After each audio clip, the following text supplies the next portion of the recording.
Okay, sir. Thank you so much, Yeah, sir. ma'am. Welcome, ma'am. Okay, sir. So once again, I welcome everyone on behalf of BCIIT and the organizing team to the third day of the 1 week Atal FDP organized by Banarsidas Chandiwala Institute of Information Technology on emerging trends in AI-powered cybersecurity. Thank you so much for your participation. You actively engaged, gave your input, and that was wonderful. So over the past 2 days, your engagement was really appreciable from our side. With this, let's welcome today's resource person, our esteemed resource person, Mr. Tanmay Sen. Mr. Tanmay Sen is a seasoned cybersecurity advisor, white hat ethical hacker, and Microsoft and Google cybersecurity expert within 14 years of experience in securing enterprise infrastructures, identities, and cloud environments. He specializes in designing resilient security architectures and strengthening attack surface defenses across platforms such as Microsoft Defender XDR, Microsoft Sentinel, Entra, Intune, and Purview. With deep expertise in threat detection and incidental response, Mr. Sen has led investigations into malware infections, phishing campaigns, ransomware incidents, and social engineering attacks, leveraging SOC operations, advanced threat hunting, and real time telemetry correlation. As a Microsoft 365 solutions architect and analyst, he supports enterprise wide governance by translating policies into operational practices, optimizing the Microsoft ecosystem, and driving measurable improvements in productivity, security, and user experience through data driven KPIs. Recognized as Tech of the Year by a US based organization, Mr. Sen has received multiple client accolades for excellence in risk management. He has trained in the United States and visited leading global technology organizations including Google, LinkedIn, eBay, ServiceNow, and Facebook. His professional credentials include CEH, V12, CompTIA Security Plus, Microsoft Cloud Solutions, Architect Expert, Azure Security Engineer, Associate, Microsoft Identity and Access Administrator, Google Cybersecurity Professional, and Advanced Azure Architecture certifications. He also integrates IBM generative AI engineering principle to responsibly enhance security workflows while maintaining strong governance. Beyond corporate engagements, Mr. Sen is actively involved in cybersecurity awareness and education, conducting seminars across colleges and schools to promote cyber hygiene, digital safety, responsible AI usage, and cybersecurity career pathways contribute to the development of cyber-aware academic community. Sir, we feel privileged to have you on board with us. So once again, on the behalf of the BCIIT organizing team and all the participants, we welcome you. We extend a warm welcome to you and request you to please start your session. Thank you so much, ma'am. I'm fully honored to part of it, and I'm very much pleased. You have been described me a lot.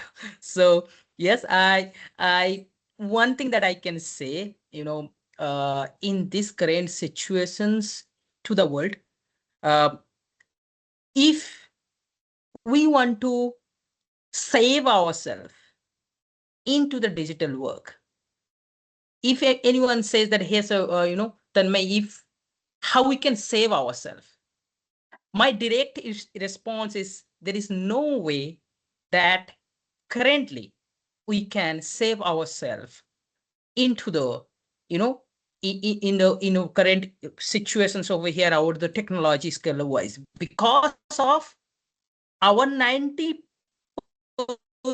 is available in internet.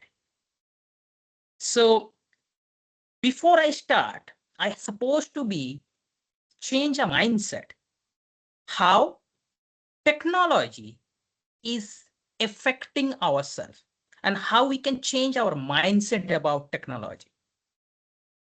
Why I'm saying this? Because current situations, and the current world is developed themselves.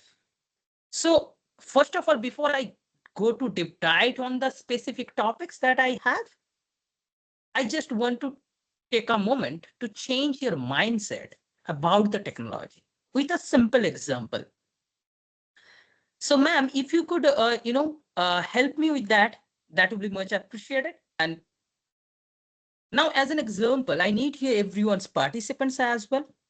Like anyone from the forums, can anyone just tell me what is the exact time that you are spending in social medias or the internet? Anyone, like in a day? Sir, we have not given the permission to the attendees to unmute their mics, but if anyone wants to answer, please raise your hand. I'll give you the permission. Okay. Or ma'am, you can also participate on that one, and you can say as an example how many times or what is the exact time that you are spending time into the internet, so that probably I can give you the brief informations about it. Sir, we are getting the messages from the participants. They are saying Mhm. 2 to 3. Sir, the participants are messaging in the chat box. Some are saying 2 hours or 2 to 3 Okay. hours. So, yes, sir. Okay. Absolutely much appreciated. Now think about it. We are spending 2 hours every day. As an example, if we take it like 2 hours, like or 2.5 hours, like take it as a 2 hours every day that we are using. Now, think about it, 2 hours in a day. Now, in a week, we does have 7 days.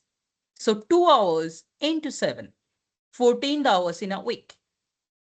In a monthly basis, we does have 4 weeks in a month, 14 into 4, 56 hours in a month.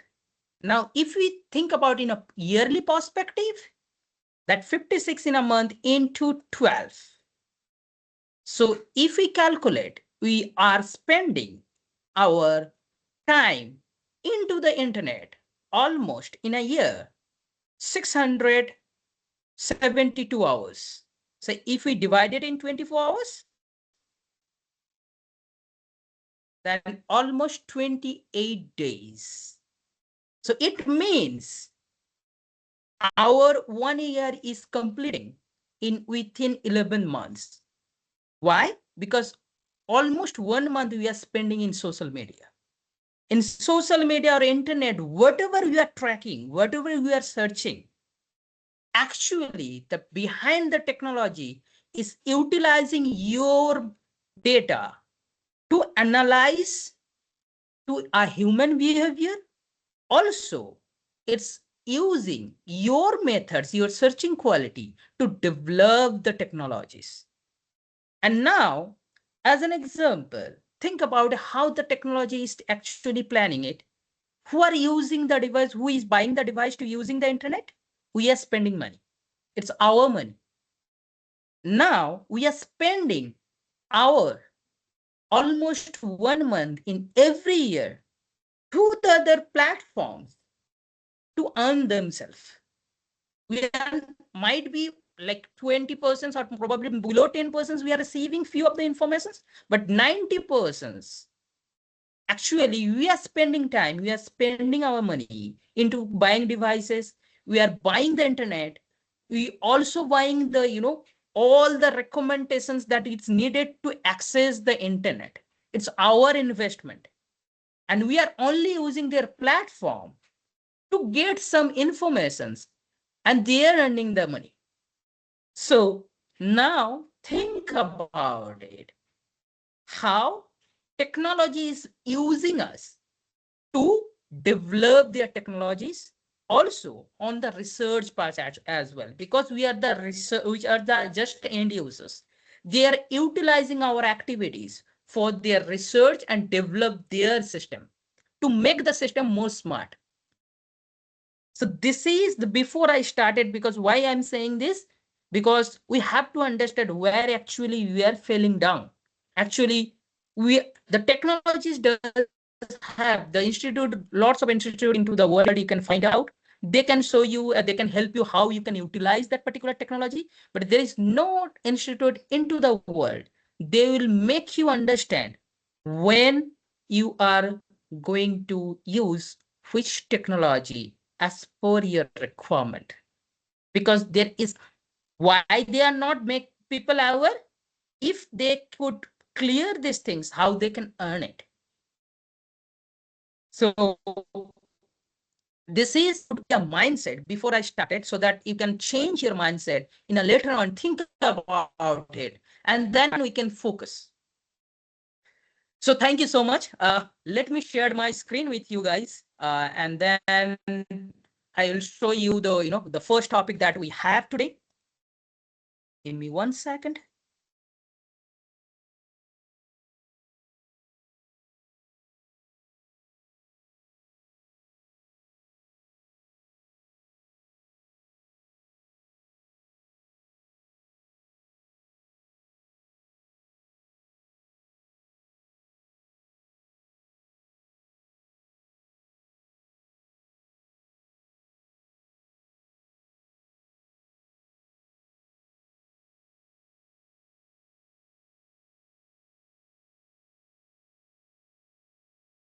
And can even my is visible? Yes, sir. Screen is visible, sir. Absolutely. So thank you so much. So now let deep dive into our first topic, that is deep learning technique in server security. So these sessions will be more theoretical, and next sessions will be the hardcore practical one, where I could show you guys how you can detect the spam and phishing informations or phishing emails. So let's start it. So our agenda will be, in the first things is why this topic is matter. Introductions to deep learning in service security, deep learning applications, cyber threat detections, how the CNNS and RNNS detect the malware phishings and automatically based attacks, ethical hacking, living deep learning techniques, awareness and the best practice for the faculties, challenges and the future detections, and guidance and resource that will be, help you guys to use utilizing the free resource to learn about these things. And also it could help you to get few of the free professional certifications on yourself as well. So first things is like, why these things is matter, why specific this topic is matter, why the, deep learning in service security, this method is specifically it's important. Because each and every day the cyber attacker, they are developing their technologies, they are developing their ways. Also they are using the AI platform to run their threats, sending emails. Also, make it right now, it's pretty easy to create those things. Also now helping to, deep fake, probably, although creating phishing emails or spam emails and sending to the organization is pretty easy. Now those kind of things has been increased a lot. Now for us, for a single persons or for a specific organizations or probably specific team, it's not possible to working 24 into 7 into the organizations or specific or places to look each and everything and remember everything and mitigate those risks. Now where is the key role in AI cybersecurity? Now we does have few of the tools, we does have methodologies, policies we can implement it in-house that could be automatically identify those stress, as well as it could also automatically resolve it or make took actions what would could be recover. Now the thing is that why specific place and what are the applications that we can use to do that. There are multiple things that you can see in today's world. It doesn't need my guidance. You can use the chat GPTs and ask that, hey, chat GPT, can you please provide me a specific free tools that could be help me to generate automatic threat detections and remediate the process. They'll give you. Now, why it matters to us, like why we need a specific person who does have, make us give you a, informations or the process that how you can proceed. And that's the role that we do. We create the specific rules, policies, and then train the systems into our requirements. Then it could be placed and then it could be automatic running into the background. Now, as an example, how? As an example, if we receive a similar kind of attack into the organizations, or anyone who received it, or any of the users received it, or if I received it, and after 2 years, if I receiving same kind of attack, it is very difficult in a human to remember what are the procedure, what I have been done, and what are the action that we have taken to, make that particular, attacks, or remediate it. But if we develop our policies, identify it, and keep it in the place, if I'm sleeping in at home at night, if similar kind of attack has been identified, that right now the system can identify and took the actions automatically, and that's the key role. Now, the first part will be the overall of deep learning concepts.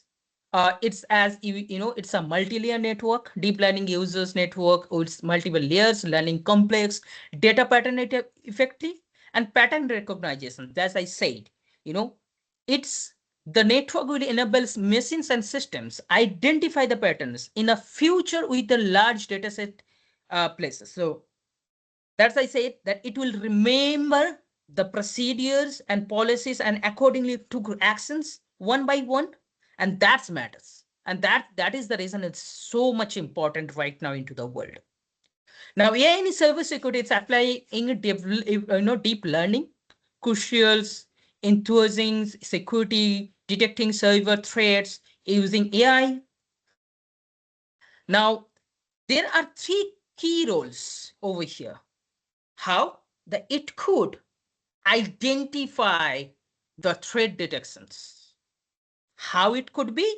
It depends on the policies and the recommendations that we have set up into the backend. Like as an example, if I received a bad link, it could be identified or run scanning by to specific tools. Then it could be appear or it could be delivered the email to the user's mailbox. Like as an example, if I does have an organization, I does have 5 people. So that what I could do, I could set up a specific methodologies into the backend using like Defender, Microsoft Defender, and the Sentinel and Copilot together and create a policies. If I receiving this kind of bad emails, first it will be scan the emails into the server, then it will be allowed through the or bypassed through the server, and if something matched with this specific link, it could be automatically blocked by the systems so that it will avoid to deliver that specific email to specific users mailbox, and so that people will, if the people is not receiving those emails or those kind of informations, there is a zero chances that people can click on the link.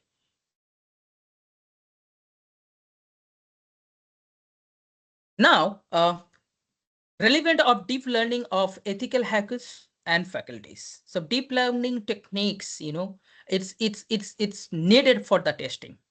Without testing, it is very difficult to identify which part that we are going to implement it. As an example, if you have a local network at home, like everyone we does have Wi-Fi network at home, but 99% people doesn't have the firewall at their home, then how we are going to identify or fix that particular network?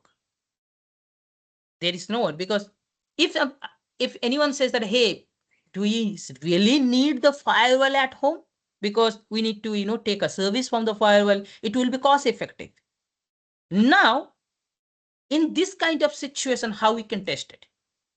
Without testing, we doesn't know what can be done and what would be happened, how it could be hacked, how it could be, blocked, and if happened, what will do. In the home network to the cybersecurity department's process will be the same. First, identify the requirement, then create the policy, and after that, test it. Then, if there any error, as per if the after testing, if the process is not required or completed our requirement, then we have to change it again. So testing in deep learning with using some applications, that there are lots of testing tools like Nmap. You can use to scan yourself, scan the, your network, your home network. That will absolutely show you the procedures. Okay, where is the, lack of place and what could be the what we can improve it. So there are lots of free tools into the market where you can easily test it your environment, test it your network to identify.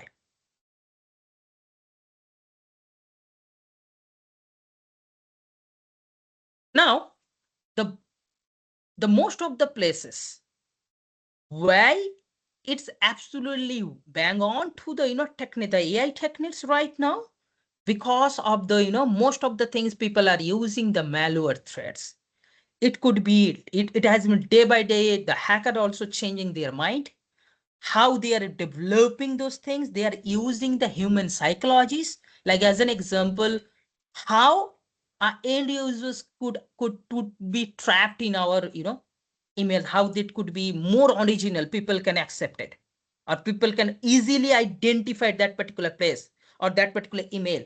How? Because of the design of malware. So design of malware, there are be multiple malwares. I'll show you the, in our next sessions, fully practical informations, how it could be developed, how it could be identified.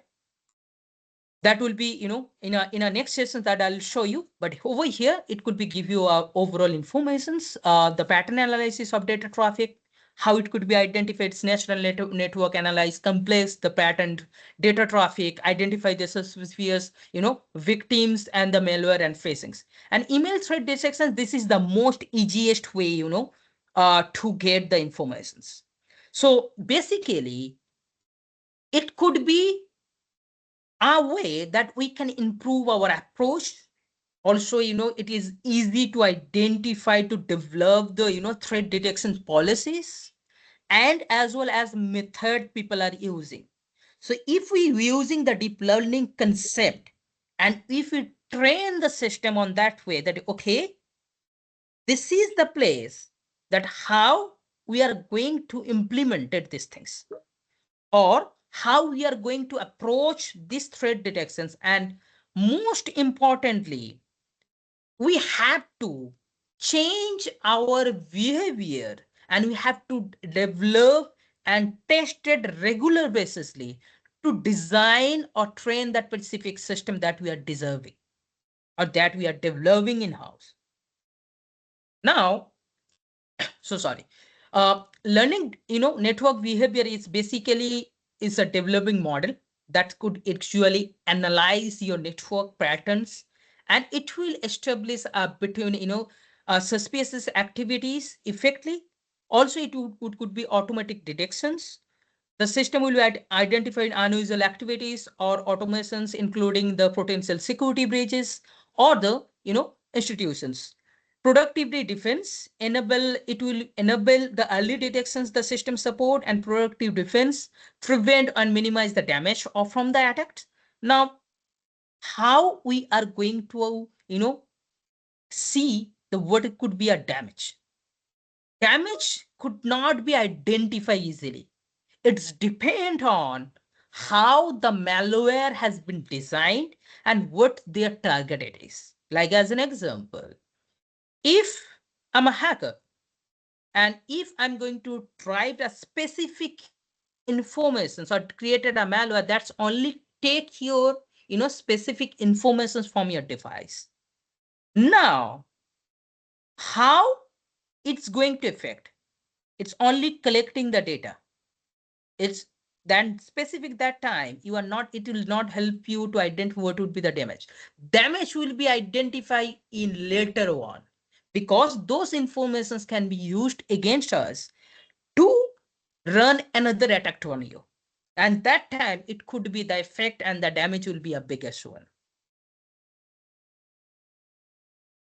So now there are two technologies that usually pretty helpful to identify the malware and the phishing informations. That's a CNNS technologies and the RNNS technologies. Now, what will be the differences and how the malware is going to identify with using these specific two technologies? So basically, if you see the first pattern on that CNN, if you see it first identify the input collections, then it will automatic the the features, and then it could be identify the what can the specific patterns that people the bad actor has been identified. Then it will be automatically classified the threats.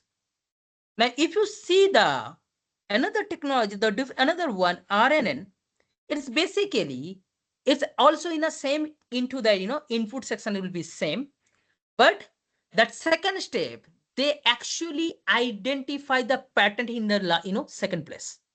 If you see the pattern in the first technology, the CNN is the third one, but in RNN, if you see that pattern is coming in the back, second one. Now, in a long term, RNN technology is pretty easy to identify the specific threats, because in second place, it's identify the patterns.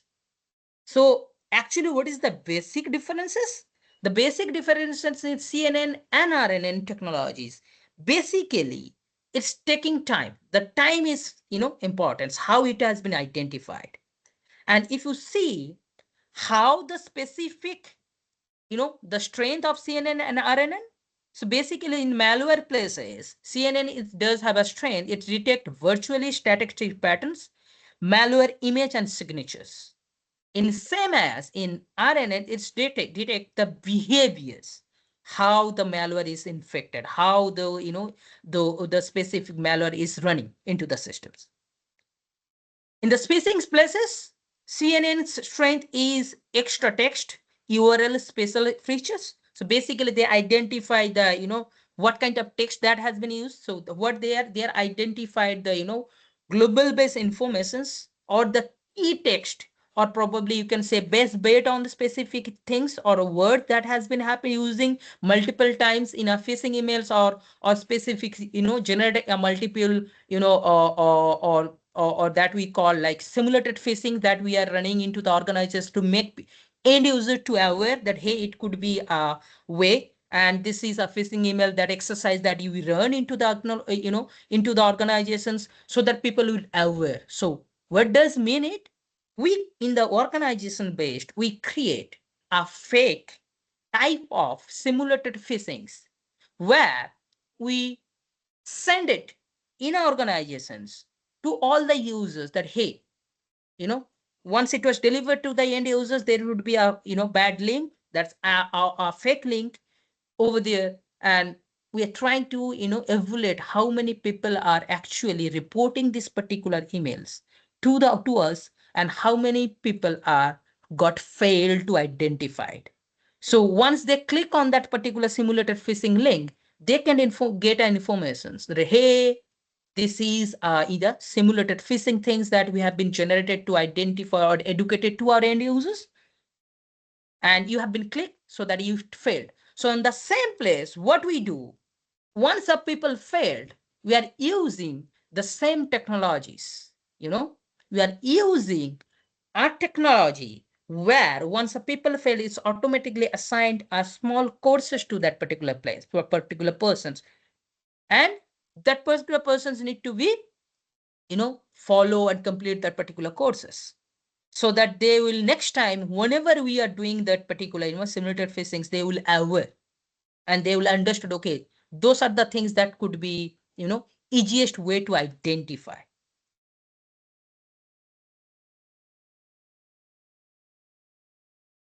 Now in specific hours places, that ethical hacking, how we are using these techniques, how, what is the deep things that we are using, the the techniques over here.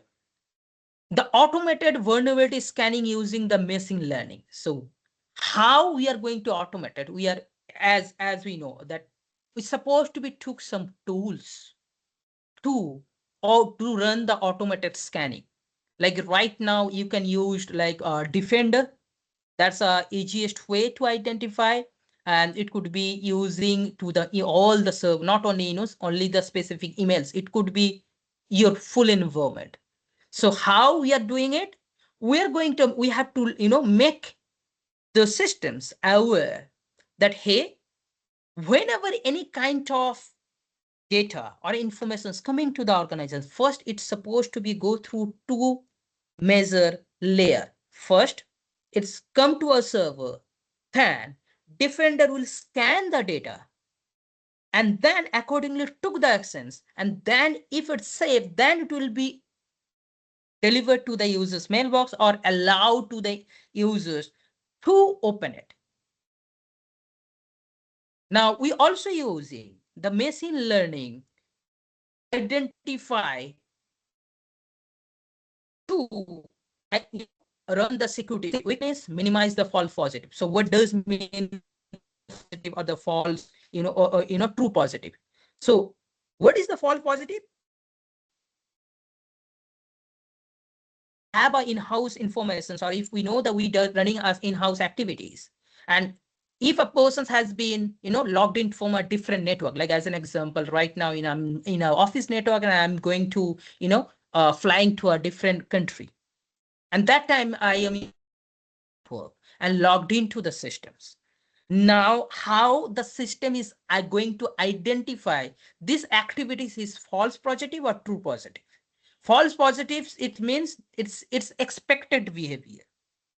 True positive, it means it's not an expected one. It's a suspicious one. So accordingly, these two topic we will train the system. Like as an example, if specific persons is logged in each time, in a similar kind of network, the system will automatically going to identify, okay, this person is using multiple times this specific network in like monthly wise, weekly wise. The system is automatically identify and remember the IP addresses, the local IP addresses, the public IP addresses. Now the questions will be that, hey Tanmay, how we are going to identify our public network? Because might be, if it's a personal network, we do understood, probably we does have a we does have a contact on the ISP, we can connect with them and get the IP addresses. But in general, if I right now we are going in a specific coffee shop, any places, how we are going to identify the public IP? So this is the right now I'm going to show you a practical one, that how we could identify the public IP. It's super easy. What you need to do, you need to open a browser and just type, what is my public IP? Just hit enter and click any of the first one. You can see what is my public IP. My public IP is this one. So every time you are going in and connected with the network, each time that public IP got changed, and the system is automatically going to remember, if you logged in this public IP multiple times, system will be automatically going to trend. And once we get a really alert from a system that, hey, this person has been logged in a different system, how we are going to we are going to train the system, okay, this person is going to logged in multiple times, so let's keep it as a false positive. So next time when you are logged in from the similar network or similar IP address, the system is automatically remember the IP addresses, and it was not going to give you it was not going to any trouble, or not give allow you to blocked, or it will allow to access the system. So here is the places that you can easily, train the systems, and this is the place that easily we can, especially in over here, and we are going to train the systems. And then only it will work on accordingly. Now, the first things, present, in the testing places, why I'm saying that again and again, testing is super duper important because of the techniques. Simulations context of attack, it's depend on the, the techniques that we are using. And when the AI enables simulations of the, suspicious attacked vendors through the testing systems vulnerabilities. Now, what does actually doing? The bad actor also know that, okay, all the institute also using the similar platforms to detect the keys. Also, they are using the testing platform to find the hole and also remediate it. They are using the similar kind of applications, you know, to create the similar kind of, attacks against you. And that could be pretty familiar. Even as an IT person, it is very tough to identify. As I showed, and as I'm going to, in the next sessions, I'll show you a practical way how easily a bad actor can generate a legitimate link that could be delivered to you, and there is very high chance that you could identify. Why I'm saying that legitimate? Because we created those kind of links on that way, so that 99% people is not going to, identify that this might be a bad one. I'll show you the practical one in the next sessions. So now, the responsibility use of deep learning in the ethical hackings. So legal compliance. So legal compliance basically, the ethical hackers, must be, know about the laws, regulations, using the deep learning tool and avoid the legal things over here. Now, how I can put it in as you guys are, going to train to the people. Now, we have to understand these things. AI, it's probably going to help us, but we doesn't know what are the information that we need to put over there, because no one is make ourselves train. And ethical and unethical, if you think about these two hackers, like ethical hackers and unethical hackers, there is a in between, there is a very thin layers. How?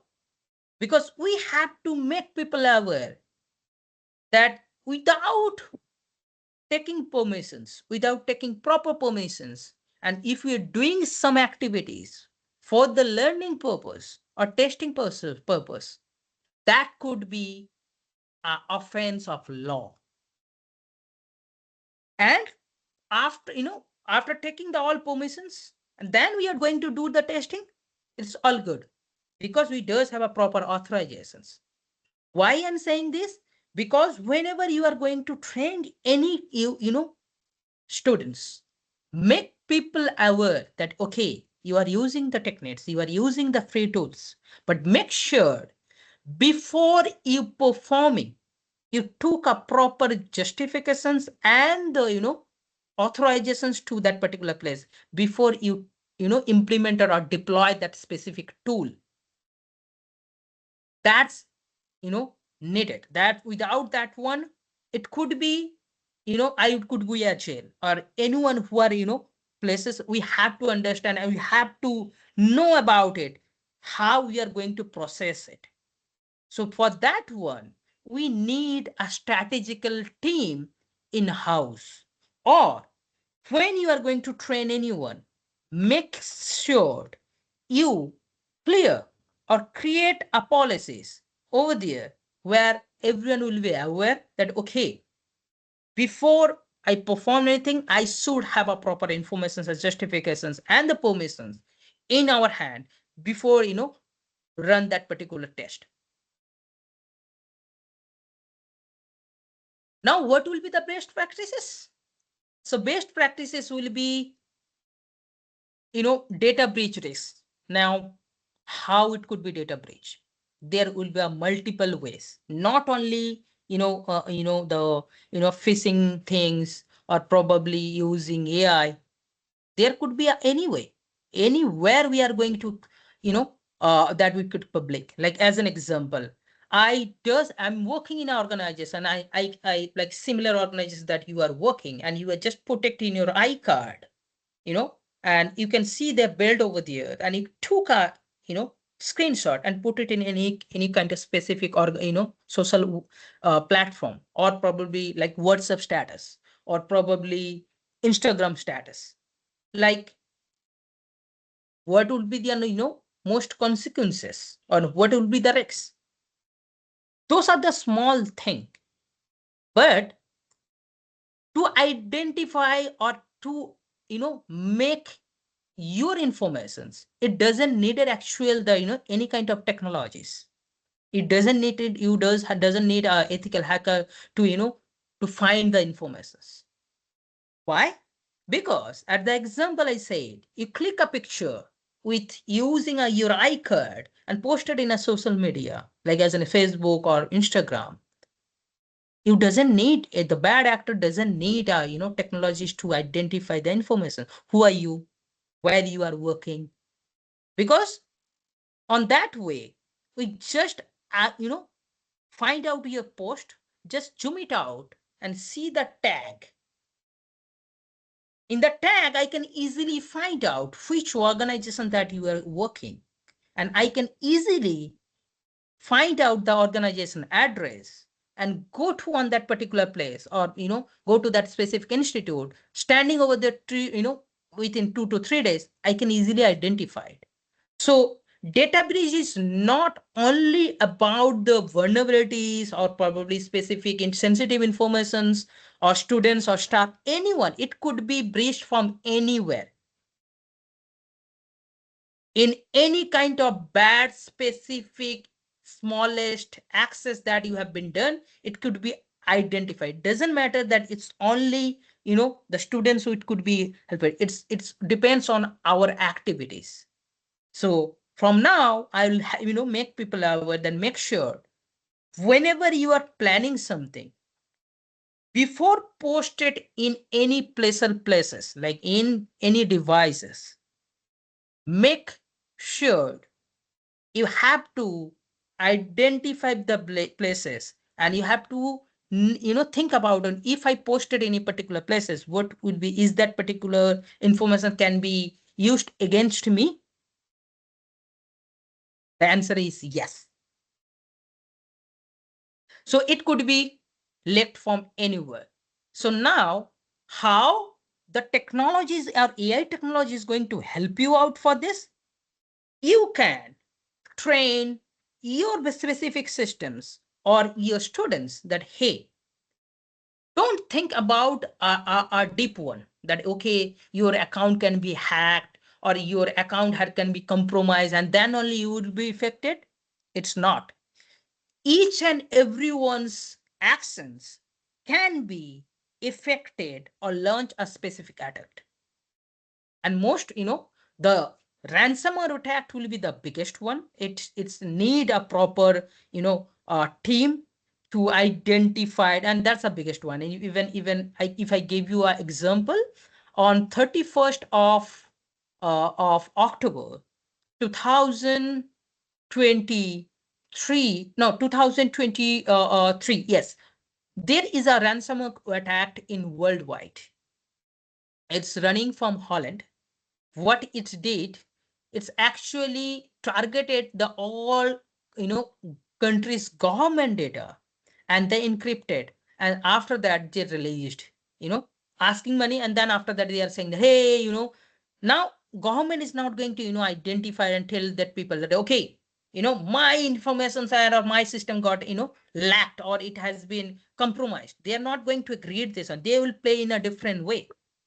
In every ransomware attack, before it was launched, it needs to identify and collect the data.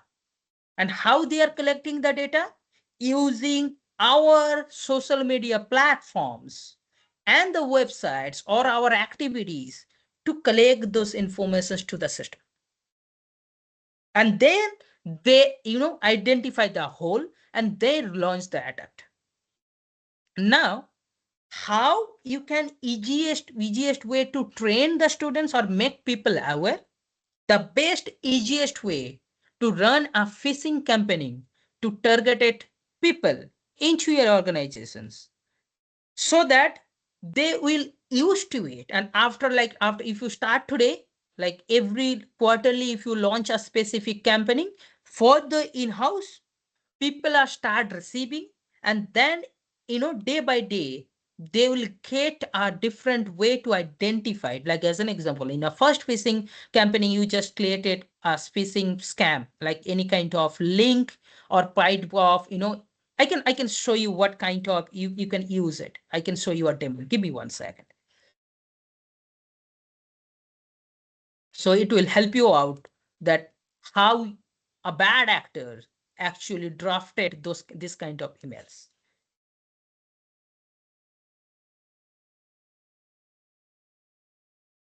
Now see the email.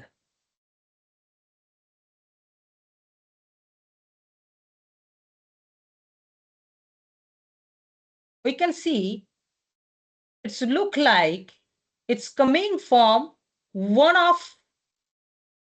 Microsoft system. But if you see, let me take a screenshot on it so that it could be visible to you guys.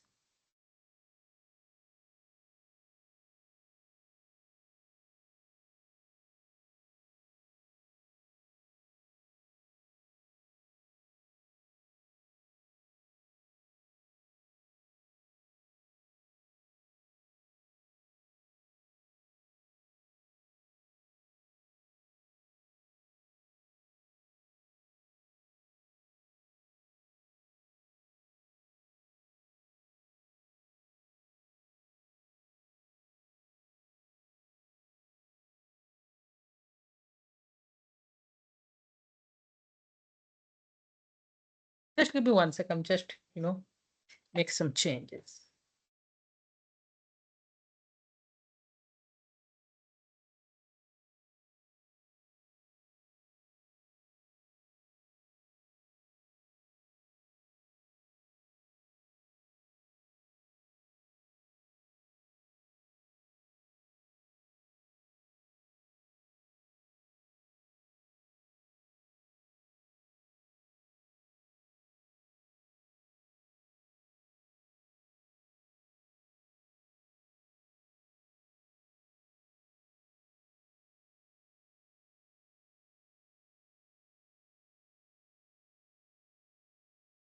Okay.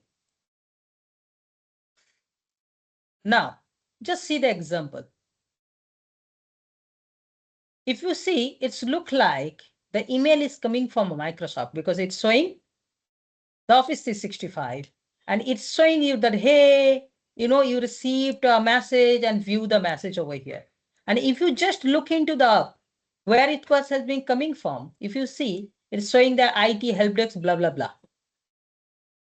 So if you design this kind of phishing campaigning on in-house every time, it will help you to identify or make your people aware that, hey, this is the thing that we can easily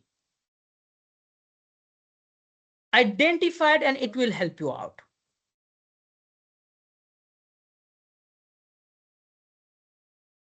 So sorry about the glitch.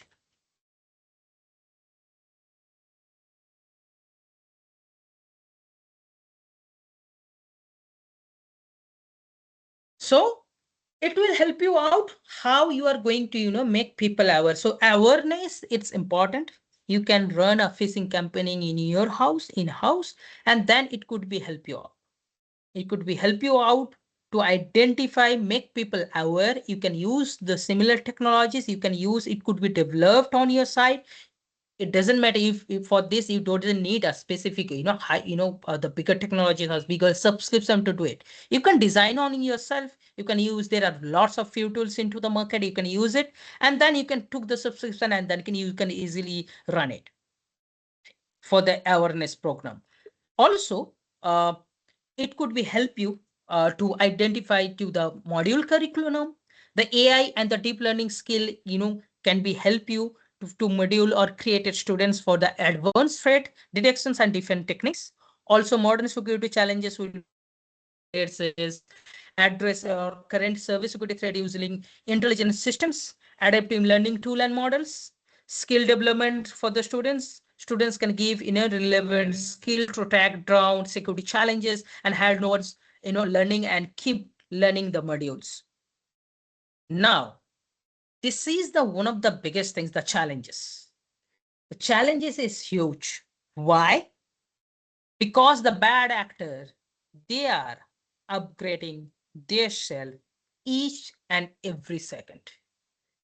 And it is very hard to identify the difference of the different kind of attacks. Now, how it was going to help, or what are the would be changes in the later on, we have to make our system train on that way. Like every time the research will be continued, and then we can input to the system, then so that the system will be automatically learn about it. And understanding the attack, how, now the question is how the system is going to identify the or understand the attacks. The first of all, as our team members or might be architect, we have to keep ourselves update what are the key things that has been running into the market, and what are the things that we can easily update it into the systems. Now, how it could be done? Because of the two things. First, the real-time data processing, cloud server infrastructures, and the network speed. Now, the current AI is going to help us to handling large volume of data instantly, critical modern applications, decision taking, making, developing, learning the systems. Now it's pretty easy to say, but it's not that much of hard thing to design.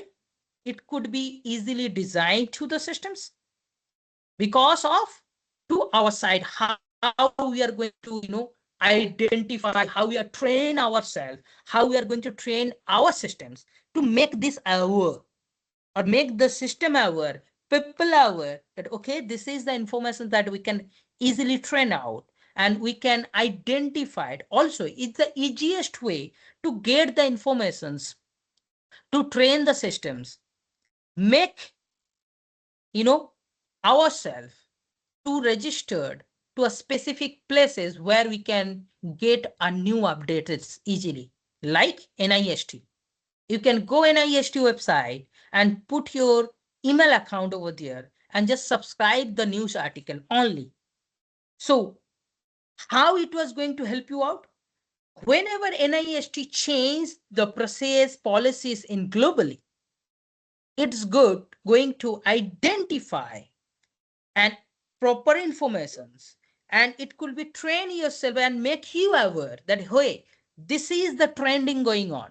And or you can go ahead and to identify, or or we can you can easily subscribe the newsletter of CIA. You can use ourselves, our government places. You can use you can put yourself and subscribe in any kind of LinkedIn places like Cybersecurity News, Ethical Hacker. Those are the newsletter. You can easily, and those are the free resources, you can easily get up to date each time, and that actually help you out to get a real time information yourself and keep you update, so that accordingly you can update and make people aware, okay, this is the information that we can update it, and this is the new trend going into the market. Now, in this kind of places, how it was going to help us? It was help us to get updated, and accordingly we can train early to our systems. Okay, this things is going on. If we find, or if any kind of informations or data that has been matching with this kind of word, or this kind of codes or links, that could be automatically blocked from the systems. So that will help you and keep your network secure, and keep your knowledge as well as up to date on the time, as well as it will help you out make others people to aware as well. Now, in this place, the deep learning. So what I'll be recommend, and this particular things, I know that it's a huge topic. It's not easy to end within this specific time spent, but in here, to learn about the resources, I will highly recommend it to take these courses, and those are free. And why? Because those courses will help you out to know about the back end story and how it is actually practically implemented. And those are the free resources. Like first one, like I completed that AI for server security. If you go in Coursera, it will be available free. Generic AI for the server security, it's also in Coursera. I'll recommend. And the last one, if you see, I keep it in a different way. This is the another one, and this is basically I highly recommend that everyone who are right now in this kind of profession, or might be we need to know about these procedures, or how the AI going to help us, and how we need to identify the deep learning things, how you can deep dive it, what is the basically method using. I'll highly recommend it to take ISACI AI audit certifications. This is free. You can easily take from the internet. And why I'll recommend it? Because the difference between the audit certifications and the like expert certification, the different is the expert certifications is give you the way and make you learn that okay, how you can perform it, how you can play it.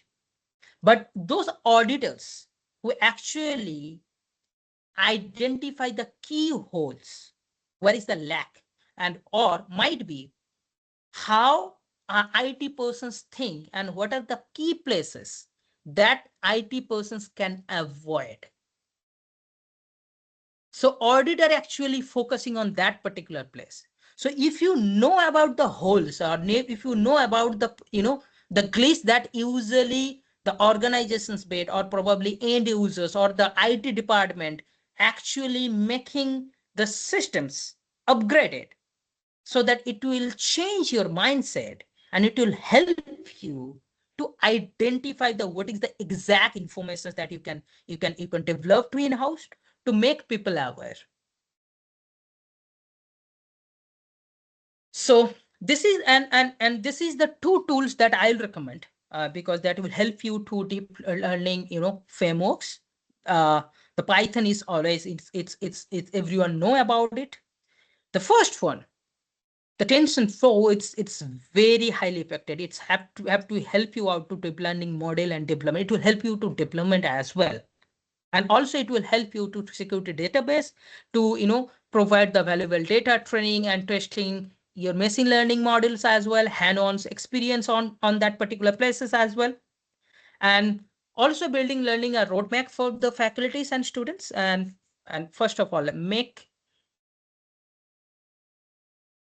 give you a proper path. Before we know about people expectations, we need to change our mindset about the technology, because the technologies that today's what we have been learning, probably after 1 years it got changed. The technology probably could be changed, the platform could be changed, but the concept will be the same. Bad actor or the AI platform using human psychology to create this kind of attacks and using against them, as well as they are developing the system to make the system more smarter. And now, if it is going to help you or us, then it doesn't matter where we are sitting, what are the knowledge I have. If we are not going to change our mindset, it is not going to help us. If we don't know how we are going to know ourselves, because if you know about only the technology, thinking about technology, okay, if I click on this and then it will be performed on this, way, it was not going to help us to make others people aware. We have to understand how the other persons is thinking, how it was going to affect them, what is their daily activities. So that's needed. That's basically, you have to change your mindset, and then accordingly you can develop your training programs, make people aware, and then you can give a key path, and always use the simple way to explain. Do not use you know to key paths. Always see the diagrams and all that. Hey, if I click on over here, then it will perform on it.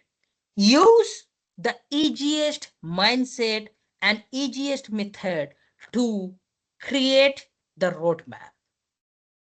It's why it's important, because without roadmap and without improvement report, if you in specific roadmap, you have to make sure there would be a places that improvement.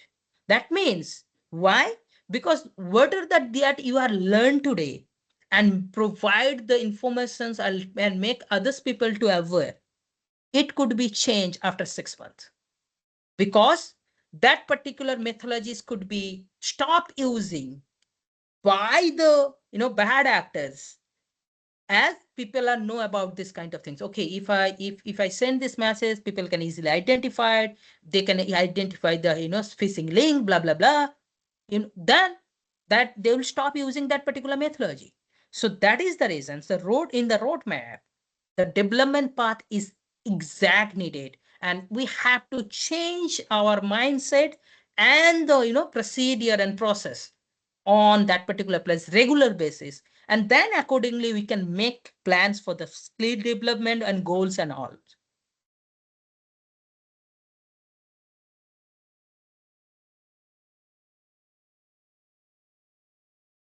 So now thank you so much guys, and now this last 10 minutes I'll take questions for any of them, and who are interested or who have any needed any clarifications overall to the sessions, or any informations that need to be clear or need to be repeat, just go ahead, and so that I can easily answer it.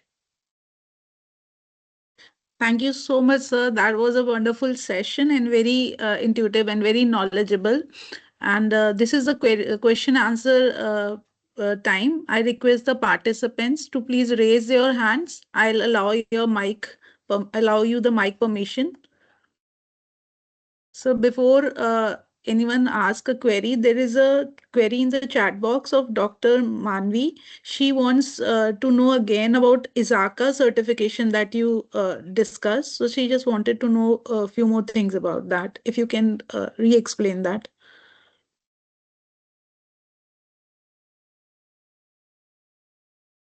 So your mic is muted.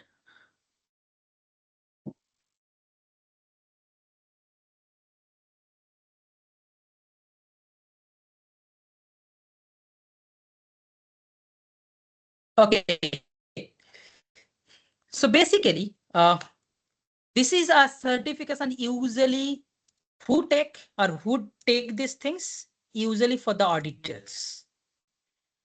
Auditors usually take it to audit the people's organizations to check their vulnerabilities using it. Definitions. So basically, these certifications help you to identify the advanced security management keyholes where it could be, people has been missed out, or what are the informations that basically it's identify, or people do not implement it at their places. Like it's what it's actually did, what their certifications about. It's give you the informations about the evaluations or audit AI systems, awareness and mitigate the AI systems role and risks, and ensure compliance the AI operations. Also, it will advise organizations on AI governments and strategics and AI adoptions. So it means it will help you out Let me give you description on chat so that people will have. Give me 1 second. Am I allowed to keep that one? Not really. Sir, what? I didn't get you, sir. You want to check I the want to. chat? Yeah, yeah, yeah. Yes, Can you sir. please You can allow? access the chat box. Yes, yes, yes. Absolutely, you are allowed, sir. But however, chat is only visible during the meeting. It's not allow me to do so. Okay. You have to stop sharing the screen for a second. Now To check that, if the chat is available to you. no, it is not available. Should be. It's not Uh, available to me. it's not visible to you, or you are not able to type in the chat I am box. not able to type it. It's visible, but I'm not able to type it. Amit sir एक बार sir को attendee बना के एक बार दोबारा से please give him permission as a presenter.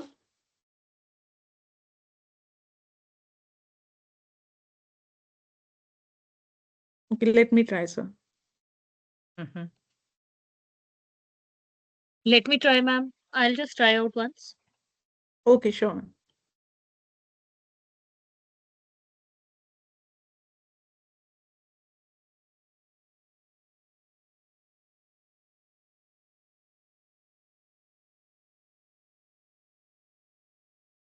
Yeah, ma'am, done. Tanmay sir, please try now. If you can type in the chat box.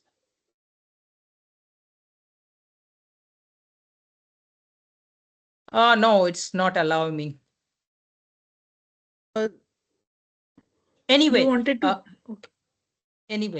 so basically this course it's give you the uh, the data about or informations about identify, access, monitor, intelligence, AI specific risks, governments or enterprise AI programs and policies, implemented AI security controls, ensure the responsible AI uses as well into the organizations, and also it could be help you to know about you know the keywords. Specifically it's the higher level certifications, but it's available free into the internet. In Coursera you can get it.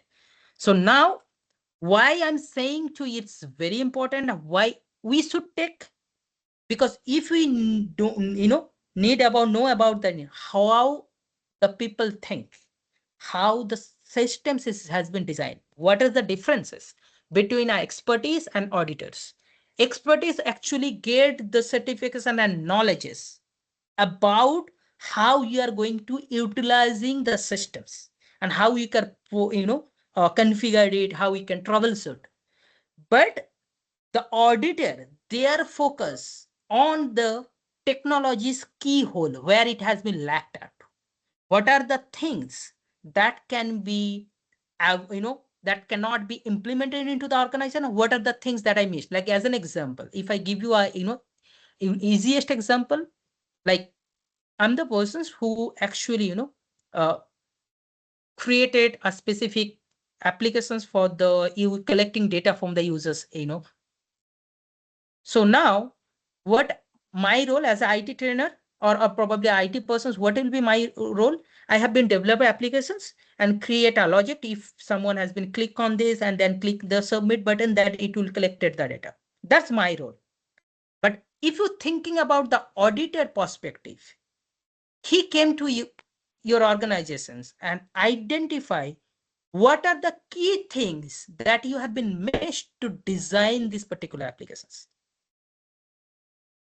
So once you know about the what are the key holes people, what are the key things that people avoid or do the common mistakes to create the application or create a specific particular policies, so that it will help you out to get the back end knowledge. Okay, there are the things that it can be created a good one or good app or good policies, but there are few things people do the mistakes to create the policies. So if you know what are the mistakes can be happen to create or design a specific system, so that later on once you develop, so your mind will be working as an auditor.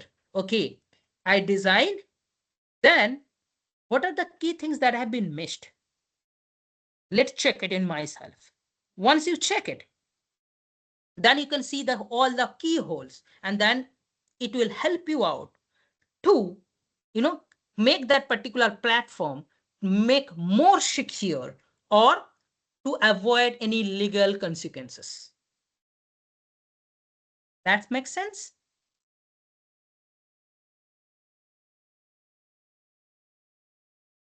Manvi ma'am, are you satisfied or you wanted to ask few more questions on it?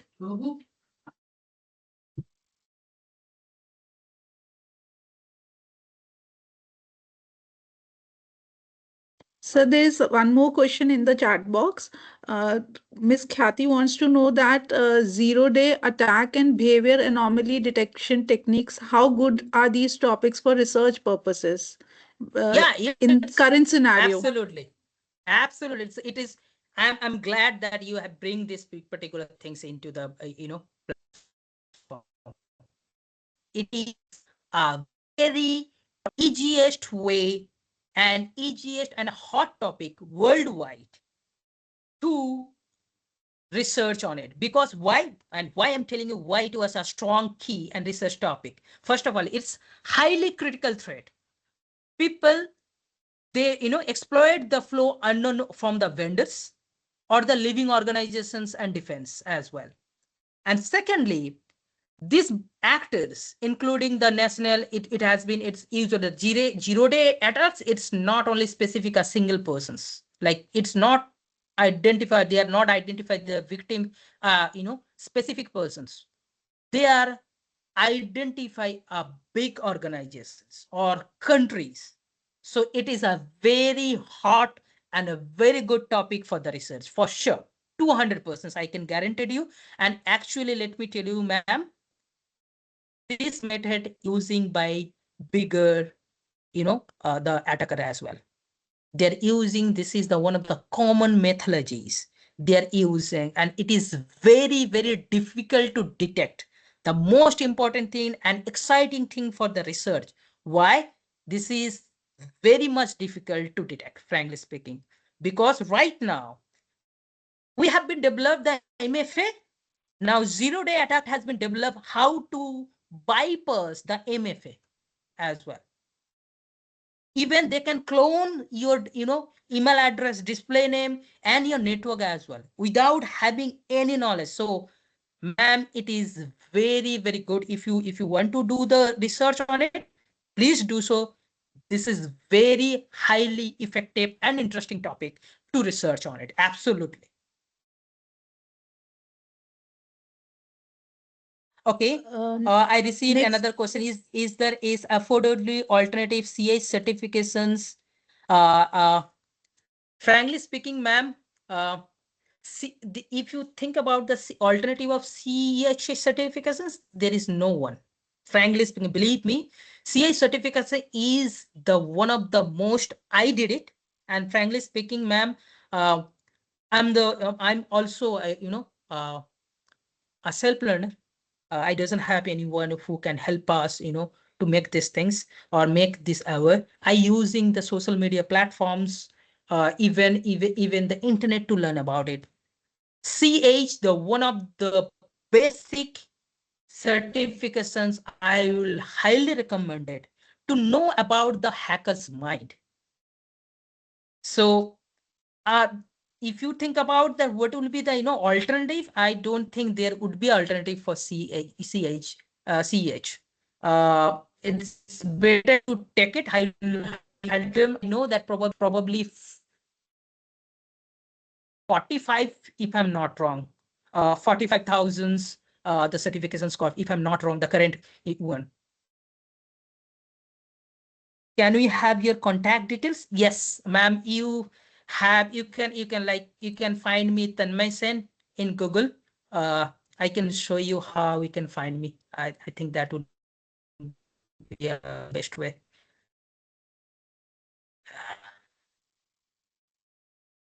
Even it's easy to find me. Is type my name in Google, Tanmay Sen. Go to image. The first name, the first image will be appear over here, and that's me.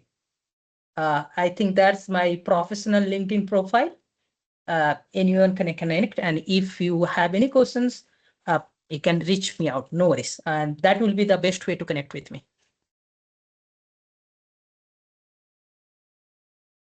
I think Debraj raised his hand. So she has Ma'am. also typed her query in the message box. She wants to know that doing research in IDS with IOMT environment, can you suggest some basic guidelines on how to progress in this area? Okay, absolutely. I definitely do that. I definitely do that. Okay, so now, ma'am, before I process to the next one, Kathy, are you getting my contact information? How you can reach out me? I believe if you satisfy, just let me know. Or put on comment. Then I will moving forward to the next questions. No problem, sir. We will share with her. So you can continue with the Okay. next query. Okay. So basically, I'll tell about IDS research. First things that you have to understand about, the first starting from the, the places that how you can start it. The first guideline that I'll give you, that is basically start from the beginning, or the on the places for the EG monitors. That's the first one. And second will be the gateway and the healthcare and cloud platforms.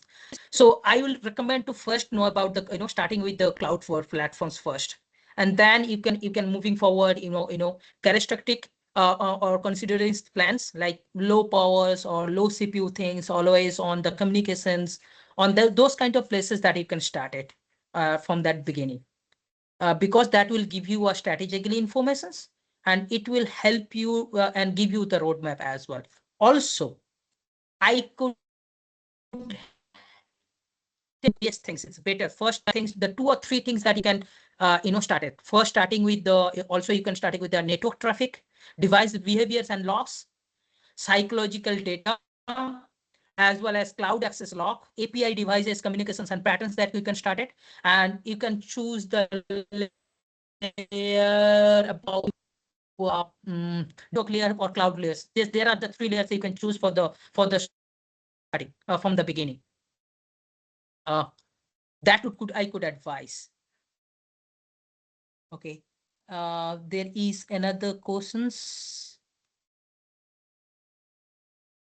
Tell me us about the empowering ideas. Okay, I already did that. As the first cybersecurity student, what are the certifications that they have to grab on their job search? Okay, absolutely. So first recommendations about the certifications to know about in current market. The first things I'll recommend AZ 500. So AZ 500 is the Microsoft Security Engineers. Its cost probably it's depend on with the GST, but it's probably the exam cost will be within 30. So that's the first recommendation. Second one about the global cybersecurity. That will be very helpful to people to get jobs to the, to the market as one. About then I'll recommend the 5 certifications in security. That's it one, the Google cybersecurity, Google's cloud cybersecurities. Those are the free certifications. You can, logged in, you can use the Google platform to enroll yourself, and you can get the enrolling 30 days free access, a 30 days access platform on the Google server. And then you can took those, within 30 days, I think you have to spend almost 19 to 20 hours for the certifications. And those are the professional certification, not, that help get the jobs. And for more, I think you guys, like ma'am can share my email address to you guys, and you can just send me that about your the knowing about the certifications, I will send you an email with the all details. What are the certifications that could be needed? All if someone does, the student does usually in a student does have a budget issues.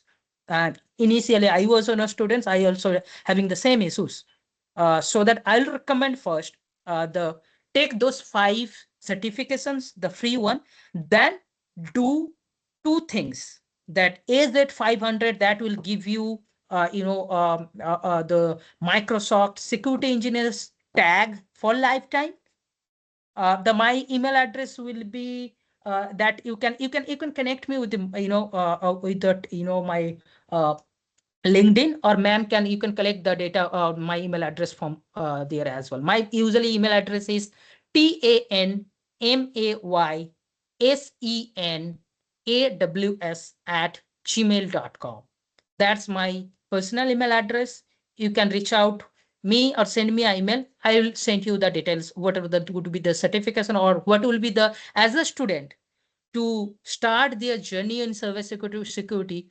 What are the certifications they can do in a roadmap? I can share with the roadmap as well. I can repeat my email address again: tanmaysenaws@gmail.com. Sure, sir. I'll Okay. share with them as well. So I think we should take a break for 10 minutes. You are explaining things from so long. So we'll take a break for 10 minutes, and then after that, again, we'll start with your next session, sir. Absolutely, ma'am. And I'll recommend everyone, because this is just a theoretical sessions. And I can guarantee you the next sessions will be fully practical. So I'll show you, demonstrate how you can identify real phishing emails, how you can research on it, how we can, how as an ethical hacker, how easy to create bad links, and how it could be utilized for the good things. But I'm not going to learn how it could be done, but I could show you those live example that will prepare, probably you guys love to know about it. So no worries. So in the similar link, we are going to start after 10 minutes, right? From now. Yes, sir. Yes, sir. Yes, sir. Okay. This Absolutely. meeting will stay open only, sir. We are not leaving the meeting. The meeting will stay as it is. We'll just get back after 10 minutes, sir. You take 10 Sure. minutes break, Thank sir. you. Thank you. See ya. Thank, thank you so much, sir. It's a request to all the participants to stay tuned. We are just taking a break of 10 minutes and we will be back with the next session. Thank you.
Good evening, all. Before we restart the session, I just wanted to remind every one of you that you need to fill, it is mandatory to fill the feedback form which is on Atal portal. So, after the last day of our sessions, please do fill that. We'll mark the attendance as well. Check your attendance. If there is any issue, please let us know.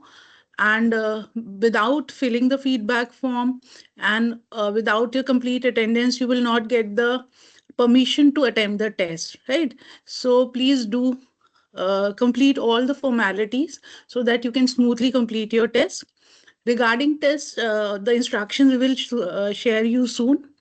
So by the time, uh, before the other sessions, firstly ensure that you are attending all the sessions and you are attending the sessions for required time duration. And secondly, ensure that after the last day session, you first fill the feedback form. Then only you will get the permission to attempt the test, right? Thank you so much. Within few minutes, we'll start the next session.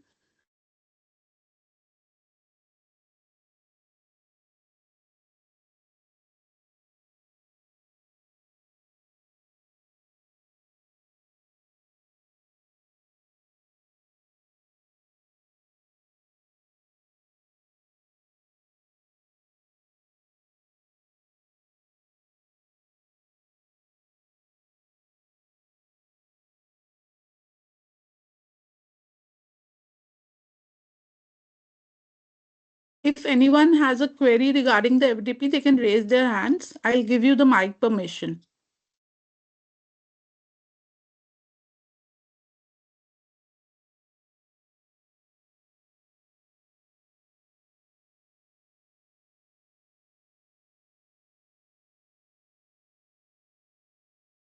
The instructions which I gave right now was that ensure that you are attending the sessions on time, because the time duration matters for marking your attendance.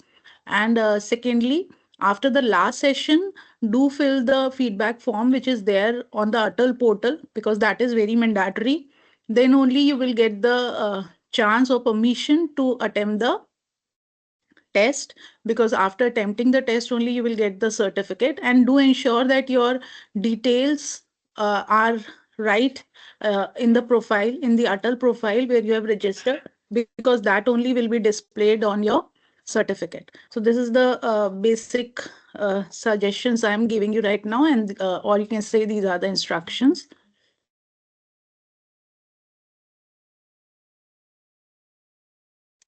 Once again, Tanmay sir, I am making you presenter.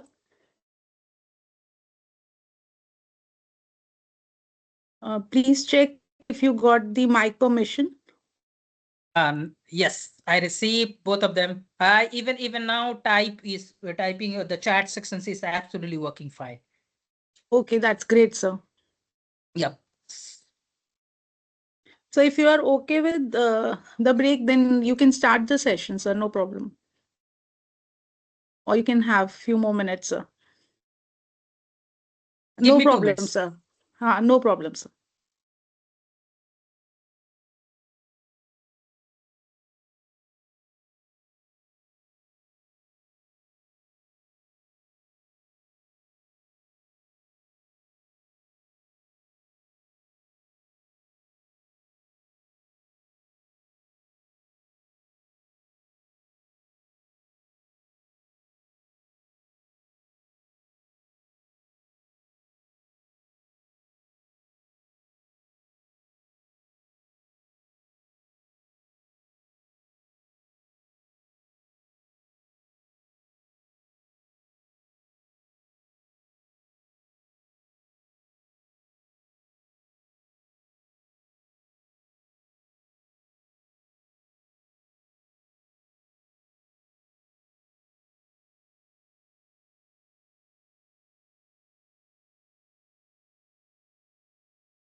No, Shivangi ma'am, there is no assignment.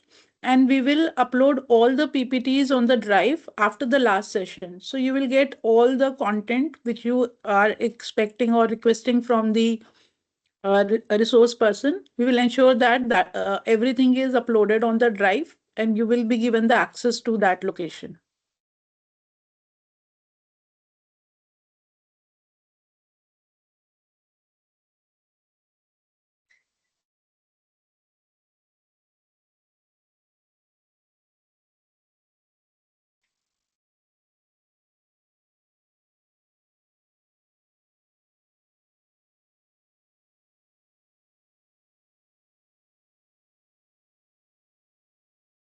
Okay, I'm ready now.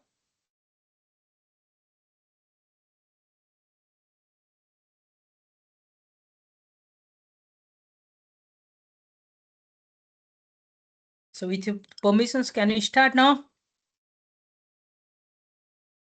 Yes, sir, please proceed. Okay, thank you. Okay, before I started, let me share my screen.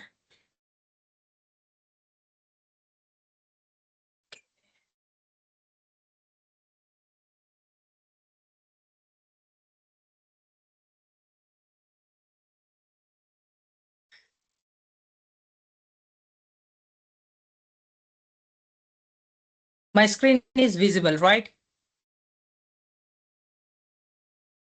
Yes, sir, it is visible. Absolutely.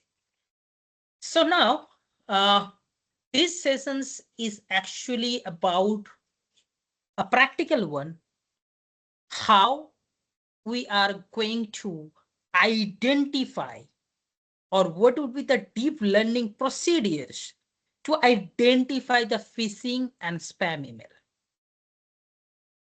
So in these particular sessions, we'll be understanding the phishing and email spam threat, real world of example of phishings and spam emails, key technique use phishing and spam detections, deep learning foundations for email threat detections, best practices and ethical way, and futures of detections and advanced threat detections. Those will be the topic over here. So in first place, we know there are lots of different ways of the phishing attacks. So common phishing, that what I have been selecting these 5 phishing because those are the easiest way to create and launched and send it to the people.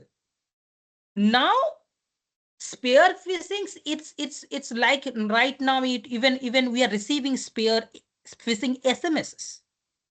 So those are the common one, spear phishing, clone phishing. Clone phishing, I will show you example later on how it was look like. And business email compromisations, this basically usually this method is little bit of different because their templates, the phishing emails that would be, they are using the cloning one as well, but they are targeting a bigger audience. Most effective, easiest way to launch it, that's a social engineering. Social engineering is the one of the easiest way to get the data from the people. So now, how it was going to impact not only financial losses, it will be damage your popularities, it damage your confidence as well. The financial loss, we can understood that, we know that if something got happened, it could be having it can have the money we can be learned, but data that has been already go out, it is not easy to revert back, because once it was go to the market, there is no others way we can recover it. And today's I am going to give you a real life example to how you can identify those things. So now, first of all, thinking about the data and like security is how it was going to identify.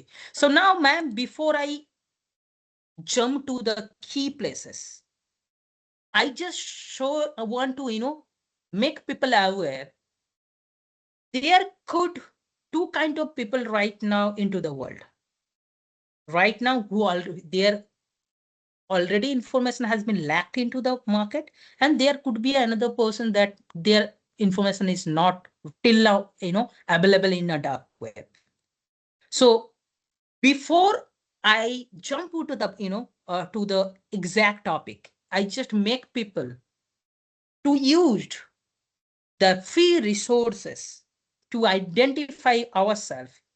Have we have been hacked anytime?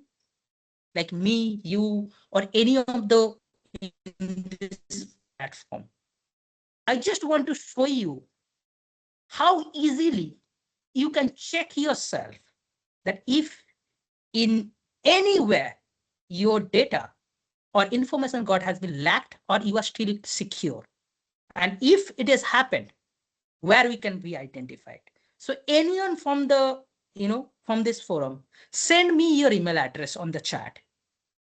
And do not worry, I'm not going to utilize that your email address for the phishing attempt or these things.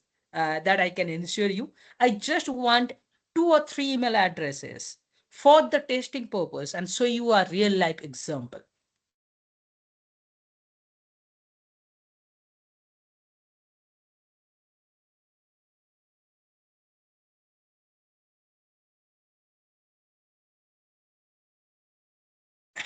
Have you get any email address? Yes, I get one. So now see this one.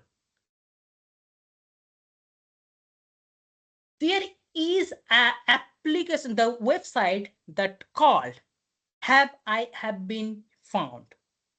So this website is basically connected with dark web, and if anyone into our places, if we put our contact information, especially for the email addresses, because the email addresses is connected with the others applications. So now how we are going to check? We need to go to over there and then put our email addresses and just go ahead and check it. Now see the result. This email has been found. You can see there are trained data breaches over here. And we can see where it has been. Now we can see this email address information has been, lacked 10 times from a different resources. How we can identify it? Just go to the scroll down over here. You can see from LinkedIn, a spare data in 2021, your information has been lacked. And what are the information has been lacked over here? You can scroll down, see the information that has been already leaked out. Educational level, your email address, gender, geographical location, that means your real-time locations, job titles, name, social media platform. You can get all the details over here. And also, I do believe you used this email address to log in or create an account in Domino's in 2021. And what are the information that has been, leaked? Your email addresses, purchase, phone numbers. This is very, personal. Physical address. What are the information details that you have been purchased each and every time? That has been already leaked on 2021. You can see in March 2021. And this is probably applications that has been, you can see the data has been worked and sold out, blah, blah, blah. Physical address, phone numbers, backdoors. This is the another applications you used to using. And now this one, now see this one, password. Now you can see why I was trying to finding out and show you a demo, why this one is very important to check ourselves. See, it has been left the password that you are used on these specific applications to logged in somewhere. Now think about in a psychological perspective in a hacker perspective. How we choose our password. 90% places we used similar password to access in our accounts. Now, as this password already has been leaked, there is a highly chances that you are using similar password to access to the other's account as well as your email address. It could be your email address password as well, but it could be your others platform password like Facebook, Instagrams. Those places you can easily identify it. So in even see this one, that this one we are regular basis you are using it, Bill Basket. So you are using this platform to get few of the regular uses information, things from the things. Even see, I can see it has been here, has been linked to your past, phone numbers, password, passwords. So for you, I will highly recommend it.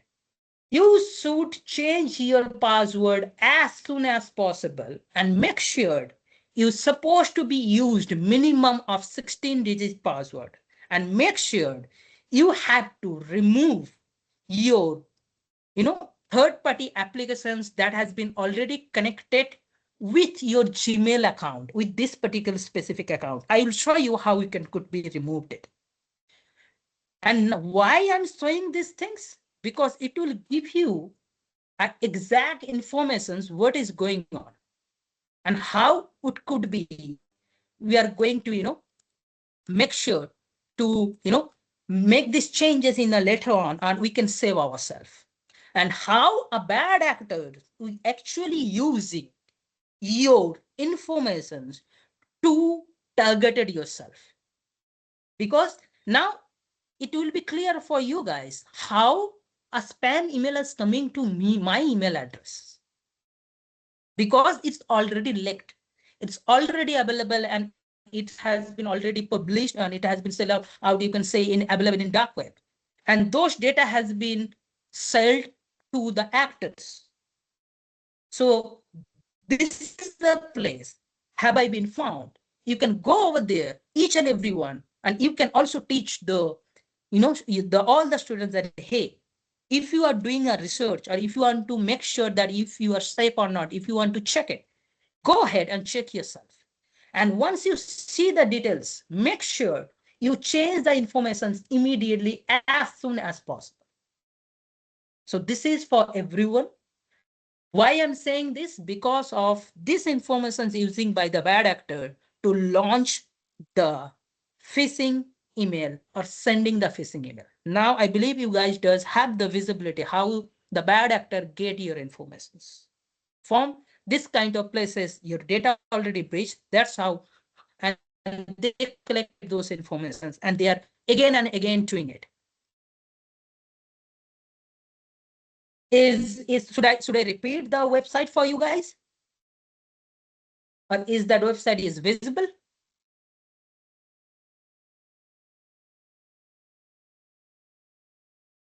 Okay, the silence is, I will take it and moving forward.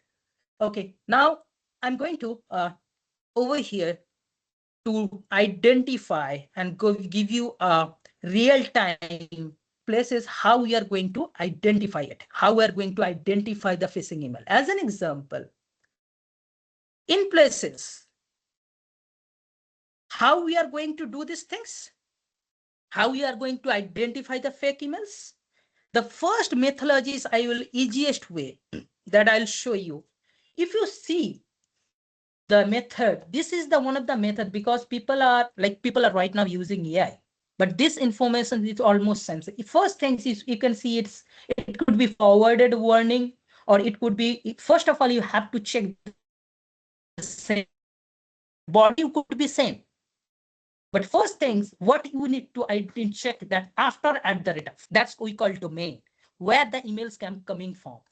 And then if you see the body, there would be a chances people are, using very low quality of, word, or it could be misplaced. It could be, there is a chances people are using, there is not probably, proper signatures over there. So what will be, we can identify? First of all, you can just take a look in the subject line, then check the sender, then you can see greetings, and then we can see the closure request, those and the hyperlinks. Now the questions will be, hey Tanmay, how I do identify this is the link is bad or good until I open it? That's a common thing that I'll show you on practical. And there is a very easiest resource available to the internet, and we can easily use it without having a big, having a knowledge in a, ethical hacker or probably a cybersecurity professional. Anyone can look into it. You can use the resource, and I'll show you what. Moving to the, the next slide, I'll show you. And if you see the example, the clone phishing or the sphere phishing, if you see these particular images, you can see those are usually, we are right now in the platform using Amazon's, we using the, Audion, using the banking informations, and also we are using Netflix like regular basis to watching movies on entertainment ourselves. But if you just take a look on the emails, and I took those informations, it's take a real life example. It's received by someone, and I choose them so that we can relate it. Now, forget about the highlighted in red, what I've been written down, fake domain like this. Just, do not think about, just see the email and now see how it was accurate to design it. So that once it has been received by the recipient like us, it could be, more authentically we can receive it. And 99% places, if a people just check one thing, like 99% places in phishing email, you can see there is a method called urgencies. Like people created kind of emails where it could be so, hey, if you don't do it, it will be, expired. It will be, your account will be blocked, or your account will be deleted, or might be your account could be freeze. Those coding of the urgency, those are actually the bad actor make a plan using the human psychologies so that people could, panic, and that they can click on the link. So those are the just an example to show you guys. But now, before I jump into the social engineering, method, the first things that I'll show you how we could identify a bad domain, bad URL, and bad attachment as well. So there is a site called VirusTotal. Okay. This is the places, the most professionally and even we used regular basis to identify a phishing, spam, or specific domain. As an example, first of all, let's go to the URL. If you go to the virustotal.com and just type a URL as an example, www.google.com, and then just click on search. So what it's actually do, it's actually search all the details that has been reported in worldwide, and that has been connected with all the antiviruses into the world, and checking is there any kind of malware that has been flagged against the website. As we all know, Google is a legitimate website. That is the reason, if you see, scroll down, you can see all the security vendor has been make them clean. You can see all that has been saying it's clean. Now, I'm going to show you another example how a bad actor going to, use how you can using the, bad link. Like as an example, I'm not going to show you the email, but I just say putting those, link over there so that you can see if it's a bad one or it's a good one. Copy the link. And now see this one. I copied and pasted a specific email that does have a specific attachment into the phishing email, and how we are going to just copy and paste it and analyzing that particular link to check if it's a bad one or it's a good one. Now we can see this security vendor has been already reported as a phishing. And if you see over here, you can see the details over here as well. Even if you click on details, it will give you a proper information. Which are the IP address that particular link has been developed, Is there any specific companies or any specific domain registered, when it was registered, how it has been created, and where which server that has been, specific in this information has been delivered or created. Each and every information is in your hand. And this is the most easiest way to identify a specific bad links. And these things could be used not only for links, we can use for a specific domain as well, like IP addresses, domain, file has, as well as if there any, like as an example, I'm uploading a specific files like this one. Okay. And I'm just going to search it, confirm upload. And just searching if this particular file does have any specific malware, you can see this is a legitimate one. There is no malware in this particular file. Now, how? Because there's phishing email not only belongs to the specific link. People can send you an attachment, and once you open, it's boom. You don't need to just download it. If you just click on the attachment, it will automatically download the malware into your system. No need to install any software, no need to create, and that's where the social engineering coming from. And if I show you the methodologies that bad actor are using, let me open that one. It's now see this one. Just see the virtualizations that how a bad actor is performed, not through the only phishing emails. If the email could be genuine, email coming from in legitimate places, but there is a chance that attachment on that particular email, it could be malicious. And now see the methodology, just see the virtualization. Do not go with the technologies that has been used to create.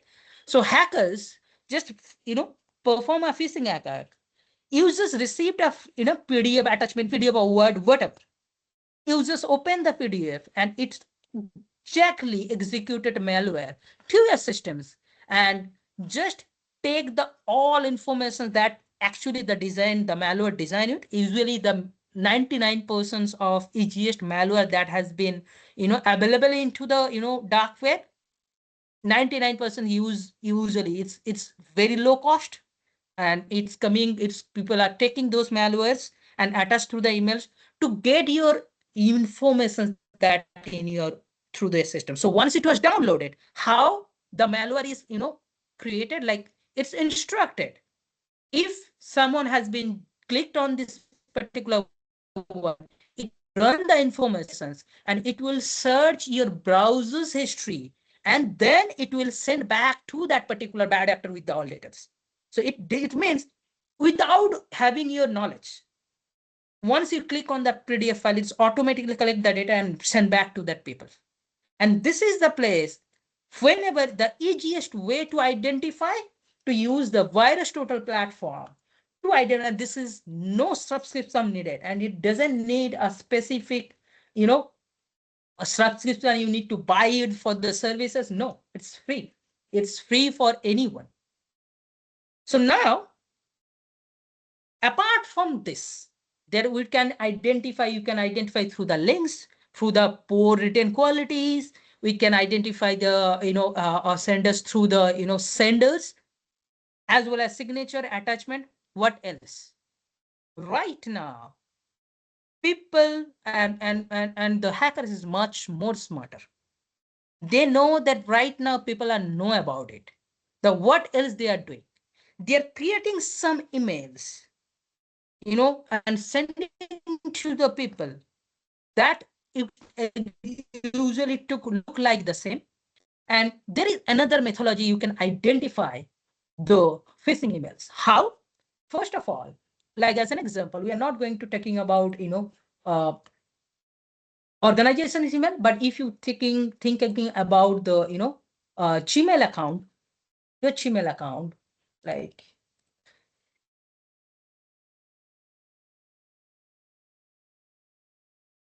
now if I go in the email,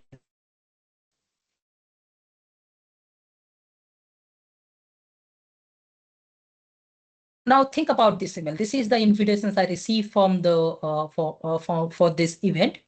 Now, if you see, there is a 3 dot over here. So first of all, now if you see, this is the link. I can see this is a meeting link over here. Okay, and now I'm not sure if it is a good or if it's a legitimate users or like that. Think about just as an example. Now, what else that we can identify from here, from a basic way, not from the deep places. If I go over here, scroll down, and we called so original. If you go over here, we can easily see that when it has been sent, who sent it, to whom, what kind of email address, and now see these 2 things always. If you have suspicious of any kind of emails, just go to so original on your inbox and see these 3 things.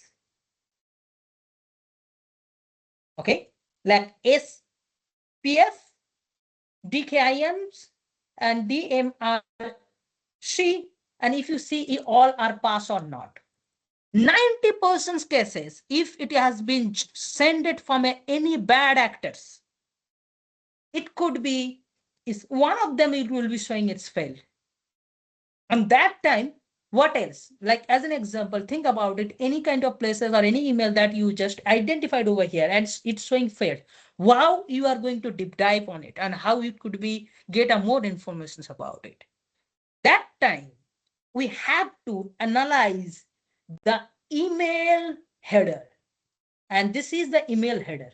We can easily copy it over here. Copy the email header, the full email header, and just copy it. And then go to a website called Email Header Analyzer. Give me 1 second.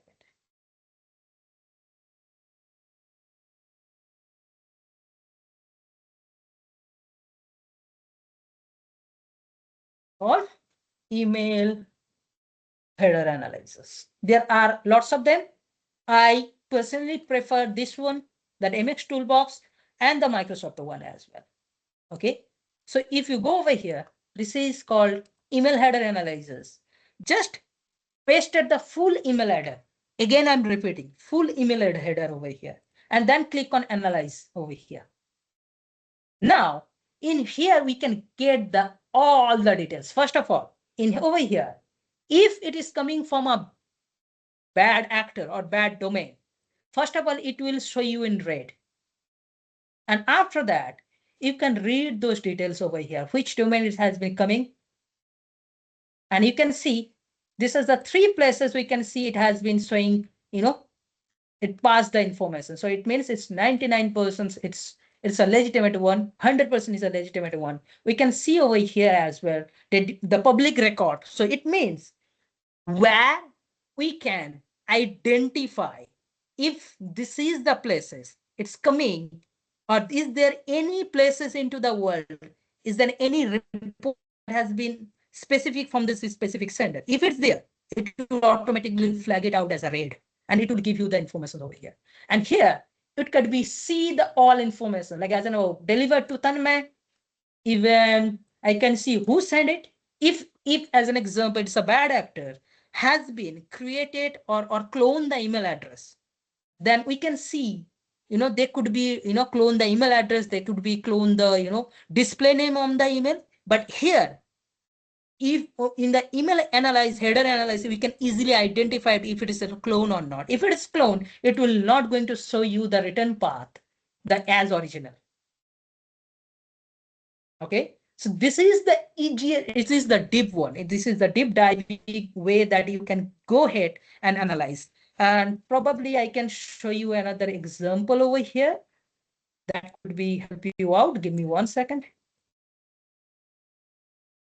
I'm not going to show you the exact email, but I does have few of the example emails in with my hand, so that we can easily just using for the testing purpose or investigation purpose.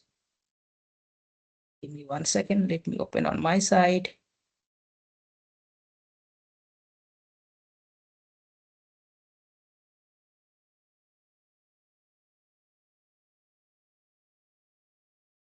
Oh,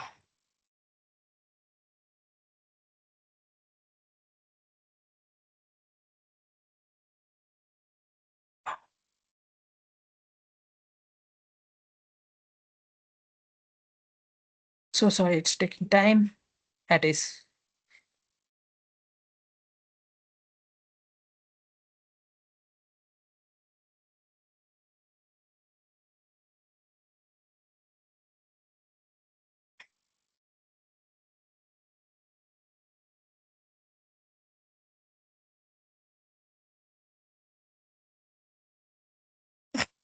I just show you a demo where we can easily see, the bad actor example.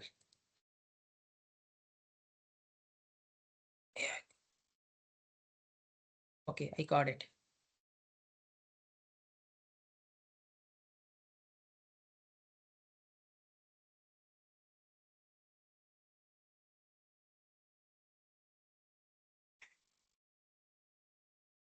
During opening the email, it's taking time. So sorry, guys.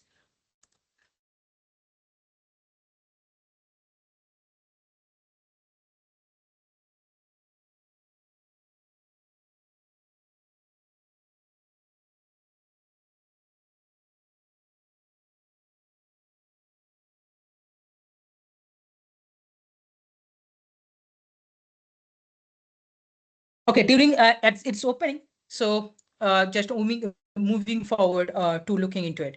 Anyway, so now common cases for the cyber attacks are successful. First of all, the phishing on compromise the credentials that I already showed you. Misconfigurations, display software, social engineering, lack of MFA, malware, ransomware, vulnerabilities, backdoor, executive permissions, and a supply chain attack inside threader and the outside threader as well. Now the questions will be, I'll be my questions will be directly for the people, like if what else we can do, like what else we can easily identify if this particular sender is bad. Is there any record we have, like now he does have lots of financial frauds, OTP, OTPs things as well as it does have lots of what we call like phone pay, UPI frauds and all. Now think about how we can identify it. If you're receiving a spam or spook call, how you are going to identify this is a spam one or a bad one? First of all, in India, Indian government does have a portal where we can easily identify if anyone does have, is there's any this email, that message that we are receiving, the messaging we are receiving from the people, from the unknown people, how we can identify. So we have to go in.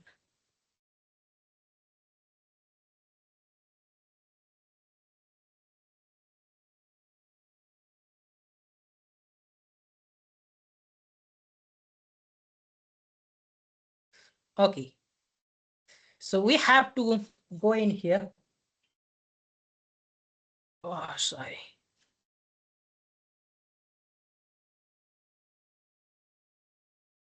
Right?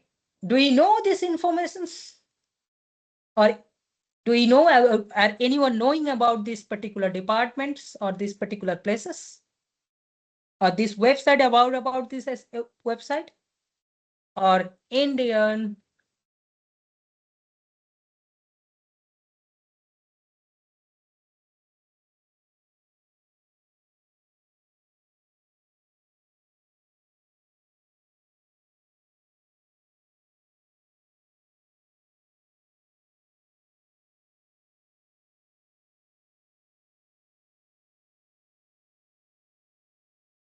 This is the two place we can utilize for the spam or any kind of financial fraud to identify it as well. How? Over here.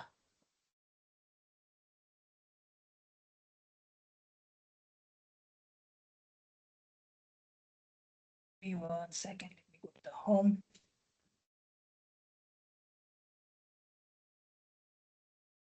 Now, if you see the website, Indian government of website, if you see there is a place called report and check the suspect. Can you see this one? And here, there is a specific place called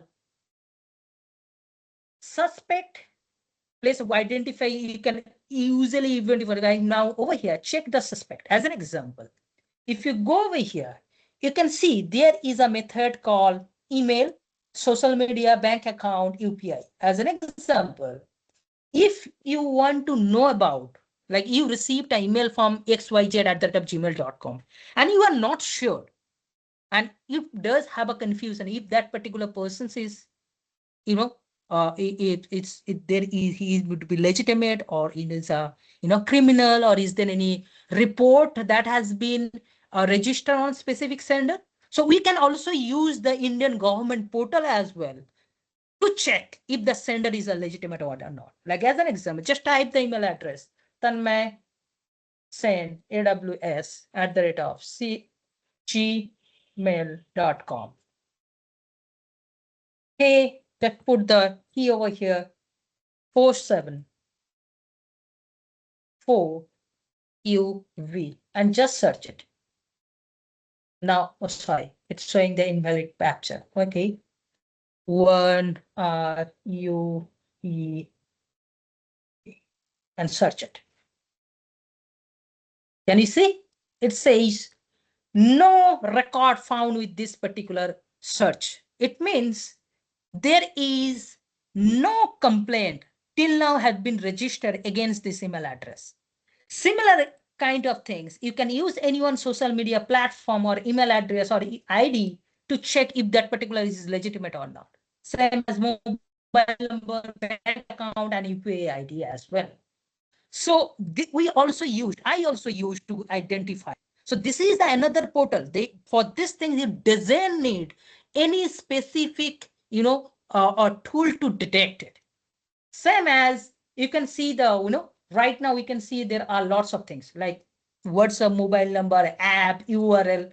Like if you get any bad URL, you can also check in over here.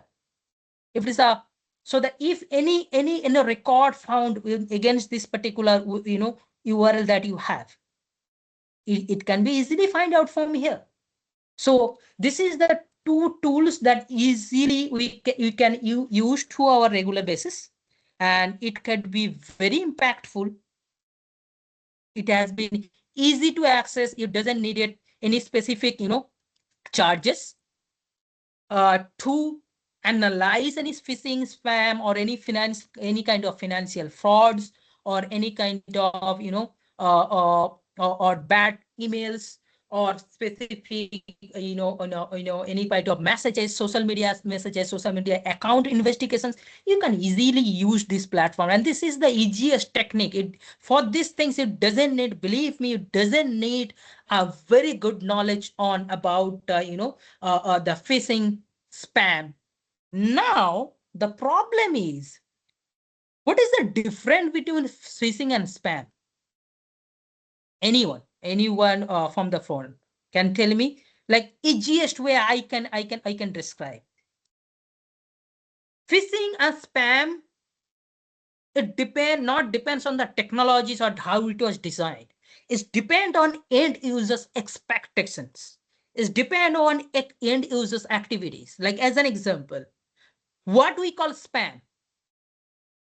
The easiest way to do, if you just think about an human psychological way, spam is something that doesn't need required for me. It doesn't require that's coming to me, but it's not required to me. That's anything that is not required to me, that's spam. Now the word is phishing. Phishing is a tricky technologies that could be used in an email, where it could be showing that particular things in more legitimate, except from the back end, backdoor. Both are the similar methodologies, but it's depend on if you are unable to identify, open it, and click on it, that will count it as a phishing. But think about if we received an email and that is, you are thinking, okay, it's not coming to me. And that, let's see, if it is not coming to me and is not legitimate, I am not ever, identified over there, or if I'm not recognized there, I'm not going to opening the email. That's simply spam because it was not required to me. So now, how I called who is the biggest threat in online, internet, social media? Not hackers, not the technologists, not the, your colleague, your mom or dad, any colleagues or friends. Who is your biggest threat into the, in this today's, current market?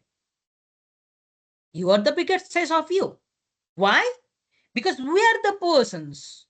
We are putting our informations into the social media. Like as an example, what 90% people are doing right now, they are doing right now, if they are going in a trip, okay, they are just creating, just do a posted in a social media, hey, I'm going to travel, I'll be out of stations into the, mountain for 3 days with my families, blah, blah, blah.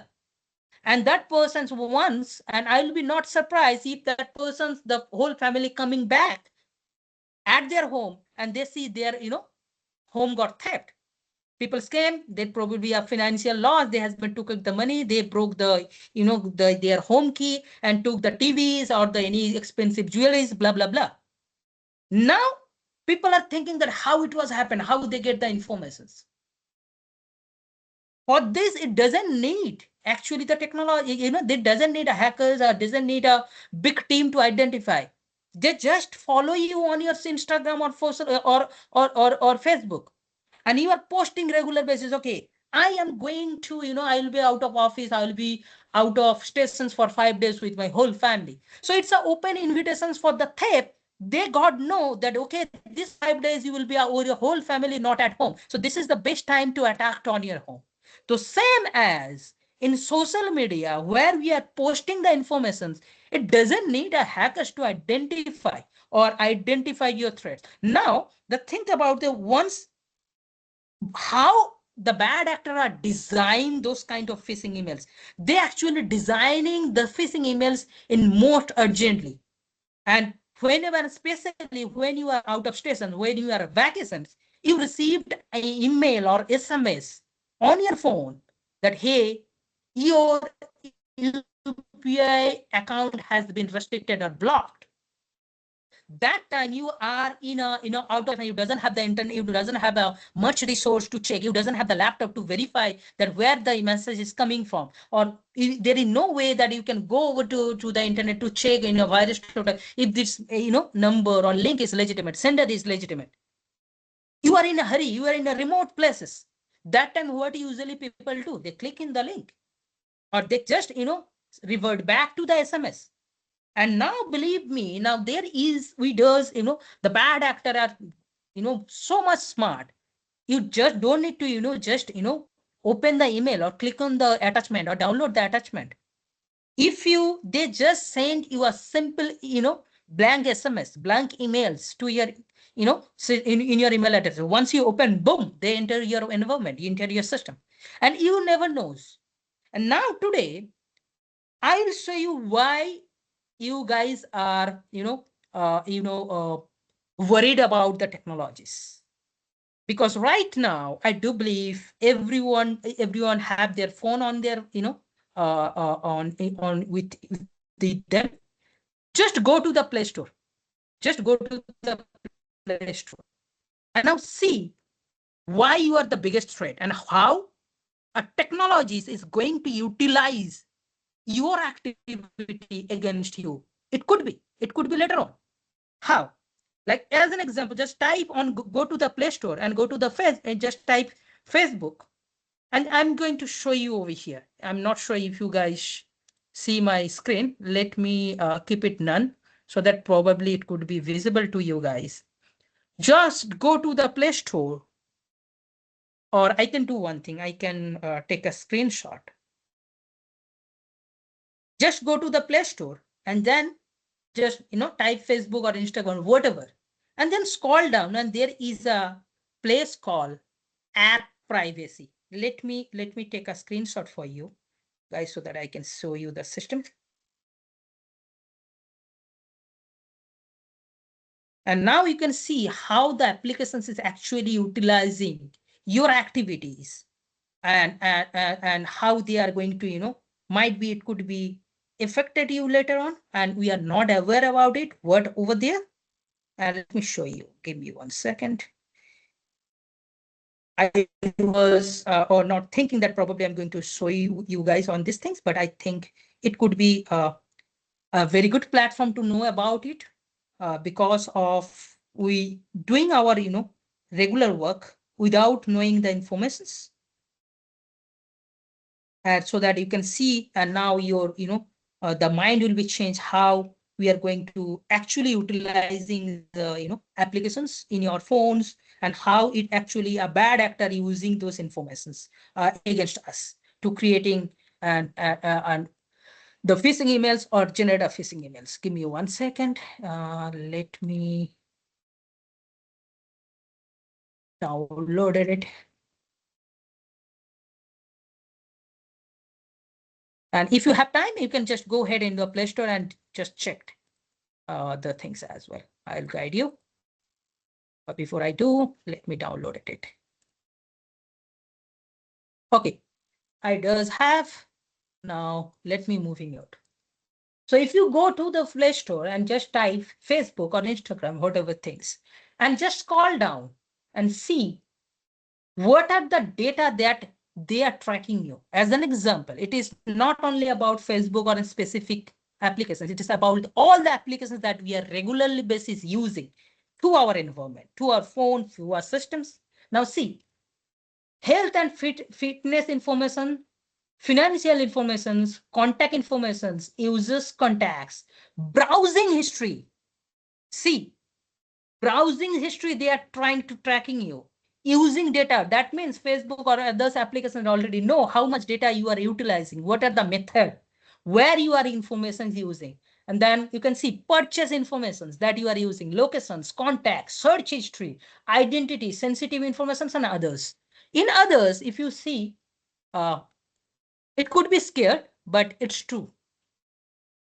Today's world, and this is the place that we lack of information. People are not aware. There is no places that make us aware that how we are going to utilize the applications or technologies. So look at, now you can see if you go to the others, we can purchase history, financial information. That means what are the card you are using, which domain you are using to purchase the informations, and contact information, what they are collecting, physical address, email address, name, phone numbers, others users in contact information, contact, photos, videos, and right now search and history, browsing history, blah, blah, blah, lots of things. And those informations we are allowing to others technologies that, hey, I'm using your application and you can just, why we are lacking? Because we are installing the application and we are forget about the message before we are installing or accessing any particular website applications. Now, what else we can do? And this is the one of the reasons that we are the biggest threat in ourselves.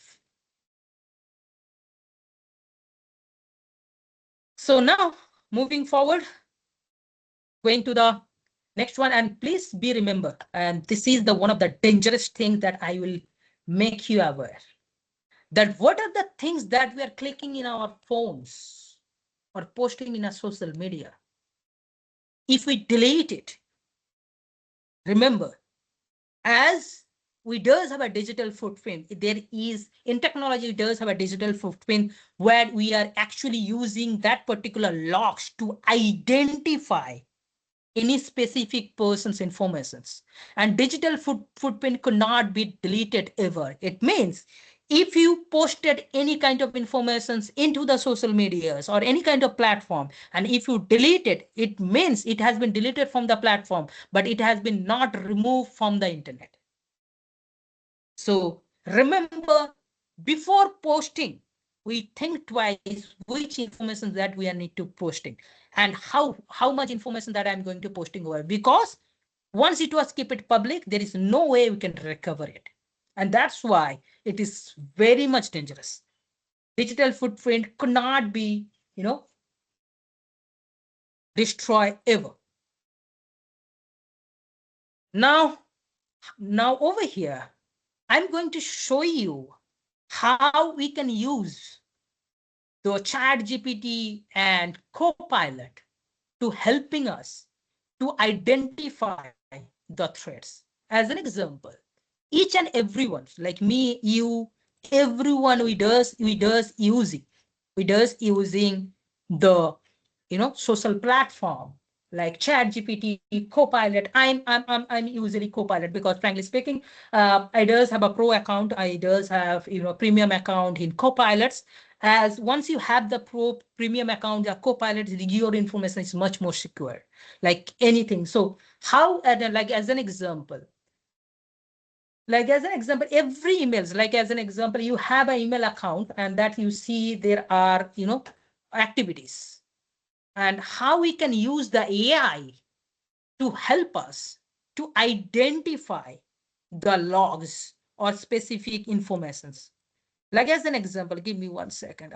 Losing. Yeah. Let me show you. This is the account information of my, okay. This is my one of the email address that I used.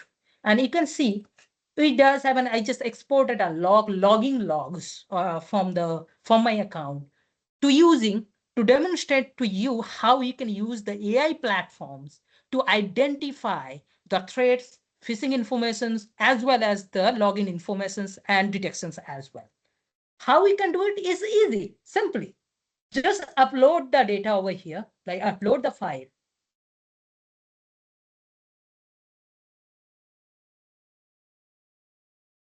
And just over here and ask that, can you please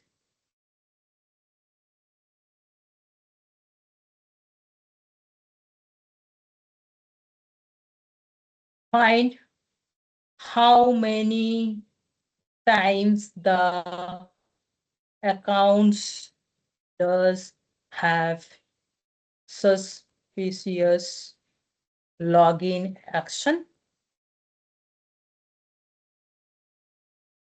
Now see how the free platforms, how the AI is going to help you to diagnose the logs or any particular spam informations. Even you can use the free platform like chat gpts or copilot, doesn't need a premium accounts. In a free versions, you can easily identify, okay, I received an email from this particular domain and this is the email address. Is there any suspicious activities, information that has been reported worldwide? You just ask the questions. AI is going to help you out. Now see, I can see they just diagnostic that particular log file and saying that there are total suspicious login actions. We can see 18 times Microsoft blocked the attempts because the IP address flagged as a malicious. Now, if you see, account is locked down, too many failed attempts, as we can see the 5 times. Too many corrected over here. We can see the invalid password attempts. How many times? Is 21 times. Why it was blocked? Because wrong credential has been updated over here. And if you see, you can see the summary table. Okay. In this specific log, we can see suspicious IP blocked has been done by 18 count. Account locked 5 times, invalid credential 20 times, and users logged in attempts on the several times. Like now, the AI is right now going to show you the recommendations. What will be the recommendations to, safeguard yourself? Enable the MFA, reset your password, change your recovery options, consider enable an in-risk policy. Now, see how easy you can use the free resource to investigate. How you have to change? You have to change, because once as an investigator, we do not think about a victim. We think about a bad actor or hacker perspective. How they are manipulating the human psychology or creating those things. And as an example, you see these informations. If you like reset passwords, you enable, maybe you done everything. Like as an example, you think about a situations, your account has been compromised somehow, okay, through the phishing email, whatever the things. And after that, you recovered your email. You changed your permissions, you enable the MFA, you reset your password, critical password, you probably, using the authentication app to, bypass your MFA. Whatever the steps that, recommendations that you does, you already done. But think about what else it could be happened. Your account has been compromised. You recover your account. You change your password. You safeguard your account. What else? Now, tell me one specific things that has been not followed after securing your account. Any things? Think about a hacker perspective. Do not think about a specific, sender perspective or recipient perspective. Think about a hacker perspective. What else?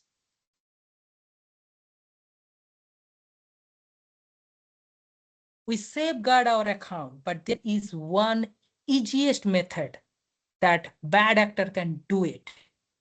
They can enable email forwarding to your account.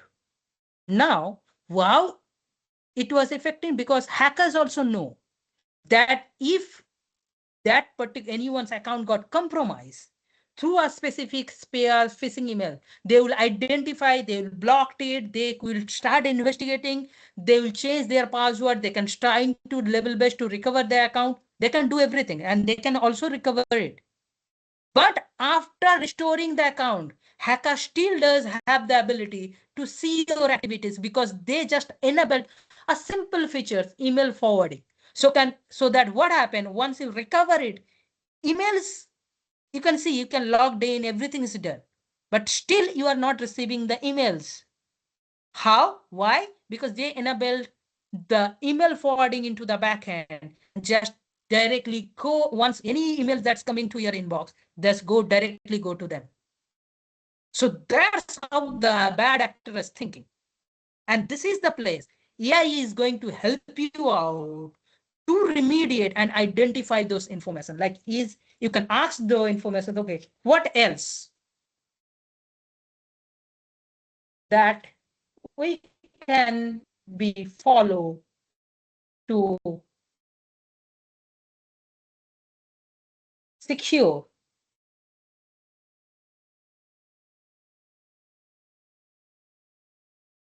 account.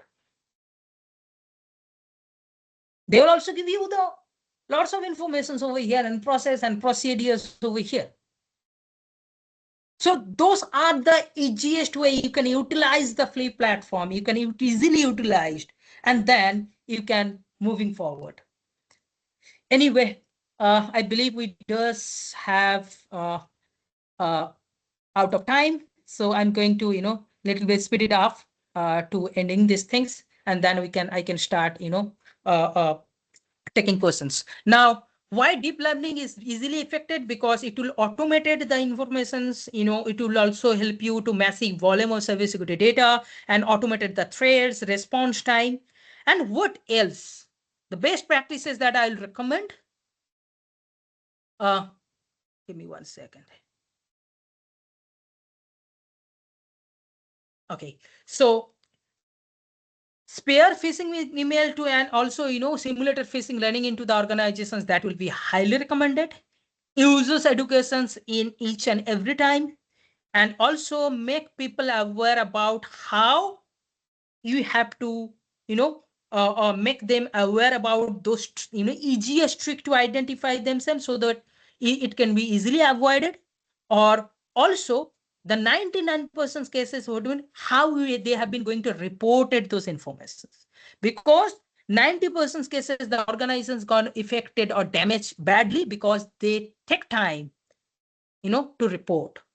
So suspicious email creator technologies or places where people can easily click on one places, so that could be redirect that particular phishing email, probably specific service desk team or the people, to make them aware, okay, this will be a continuously process to identify over there. And this is the one of the best things that you need to refer. You have to create a incident response policies and way to remediate a specific list, and you have to prioritize on that particular event, how it was going to affect it, on how it was going to remove it, or what will be the specific time to spare, what will be the action item. You can create a knowledge base for this, and then you can share with the people. So now in this particular one, the future one, this is also most of the theoretical one. Uh, in near future perspective, there are many methods that has been developing by the bad actors day by day, and as they are very intelligent, they are changing their methods, and they are not repeating the methods as well. And few flow learning that will be enable modes learning from the immediate data improver, email address threat detections as well, and as well as engineering attack vendor and techniques, deepfake technologies. Those are the most common one. AI generated phishings that will be also using multi-channel social engineering attacks that also working over here, and automated response. And here is a role of the AI. You have to design again and again. You have to design, and if you created a places where users can easily report it the data, so that you can easily utilize that data to train your system. And then you can design an incident response workflow and then automated the services, and so that it will remediate automatically. And now, before ending, I'm going to take a little bit of time to show you, as I promised, how a bad actor actually easily using the platforms to create phishing email or spam emails. Okay, just give me 1 second. Let me open the applications for you.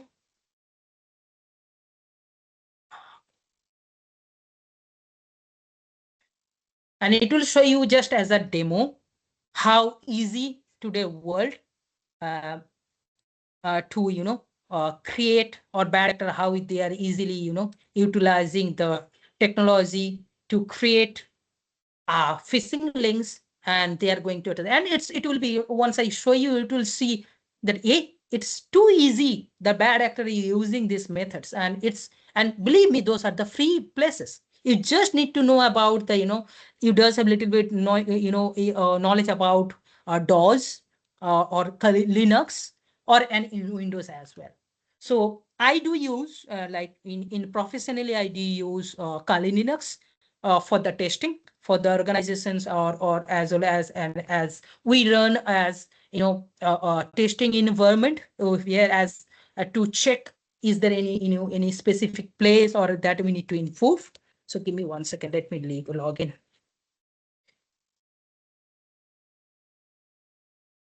Okay, it's here now.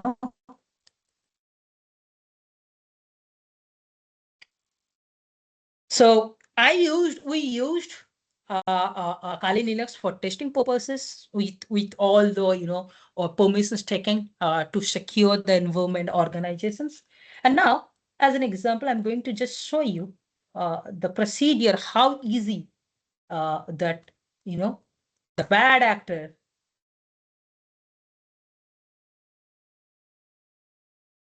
Now see the platform here. This is a tool that you easily bad actor are using to create a bad link, and then they can send it. Like as an example, you can see in this particular cam hacker tool that has been give you like 3 to 4 places where you can generate fake links or phishing links for the testing purpose. And again, this is for the testing purpose. This is not for in used for any bad activities that could be offense of law. We do use for the testing purpose with all proper permissions. As an example, the first one is you can see the geo recharge, and second one is the festival. You just need to type, like as an example, if I want to create a link that could be relevant for the geo recharge, I just press one, and it will be created.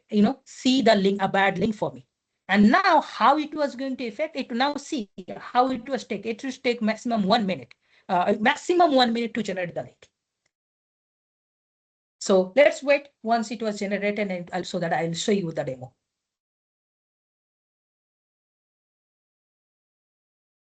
So now see, this is the two link they have been created for me.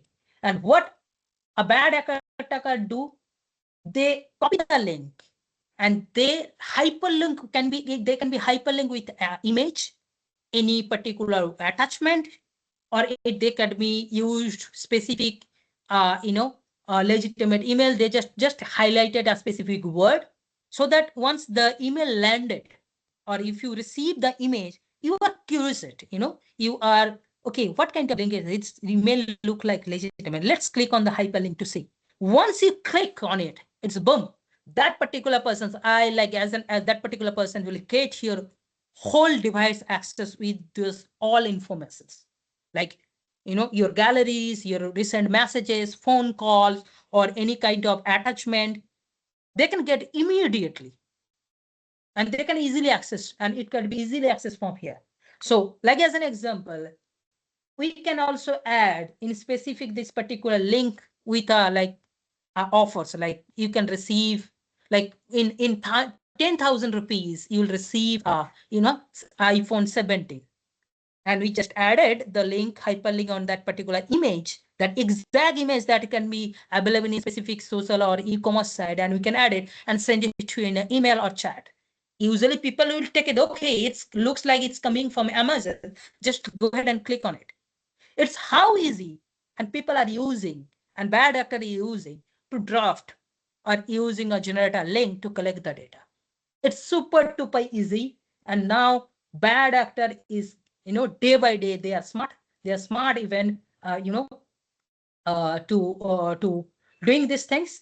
And it is, I'm showing you the just, the informations over here, so that you can at least see the, methodologies or practical informations, how easily the bad actor using the AI, the modern technologies to creating spam emails, and how as a teachers, as a, advisors, this is the basic way that we can easily utilize in an environment to identify those email phishing things. You can use the, those tools, and those are the easiest way. I'm not saying that there are others way as well that we follow when we deep diving on it, especially if we have Defender or Intune like that, or Microsoft Sentinel, and that it is pretty easy to identify using the modern technologies to define that one. So that will be from my side, and now I will take questions. Thank you so much, sir. That was really valuable session, very valuable insights we have got from you. Now it's a question and answers session. So if anyone has a query, they can raise their hands, or they can even write their queries in chat box. I'll convey to sir. Sure.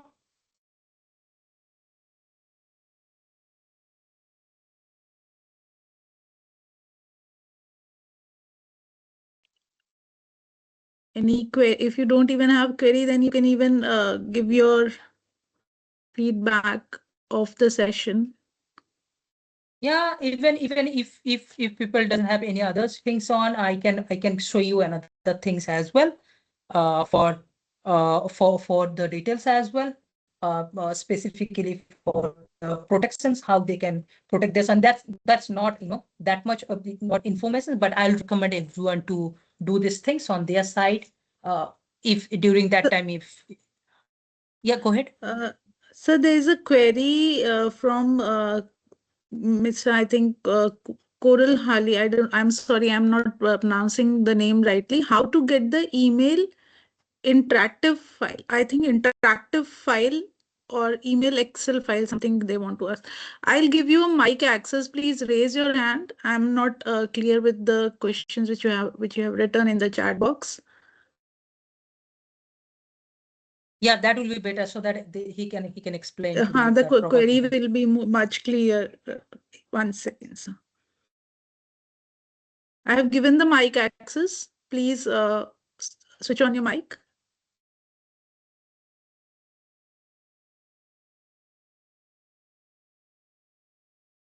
Sir or ma'am, I have Mr. or Miss KB, I have given you the mic access. Please switch on your mic and ask your query.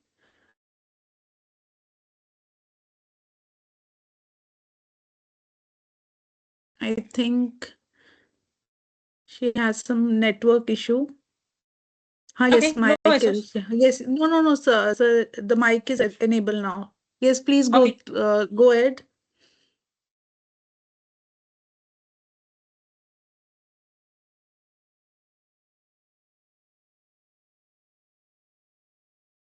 I think there is a mic issue. We are unable to hear you. If you can rewrite your query, I'll convey to sir rightly then.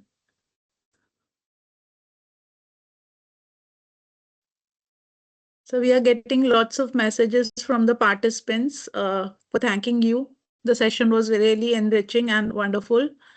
And from our side as well, from BCIT and the organizing team, we thank you for giving us so many knowledgeable things. We came to know lots of things from you now, right now. Before we conclude the session, I want to request our director, sir, to share some words.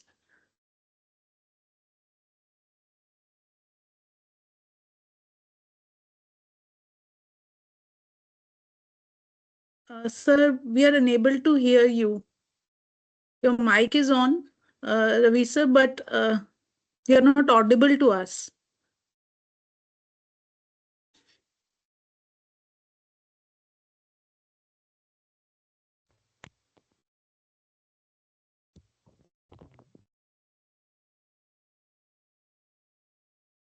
Sir, you're not audible. I can hear you. I can hear you. Absolutely correct. I can hear everyone.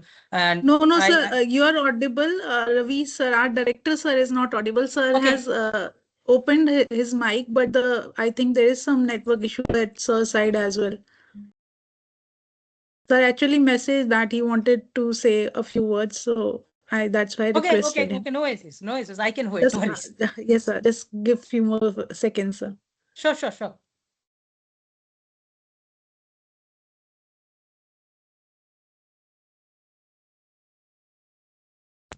Sir, if you can rejoin, maybe that will help you, Ravi, sir.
Sir, I have given the permission to another account.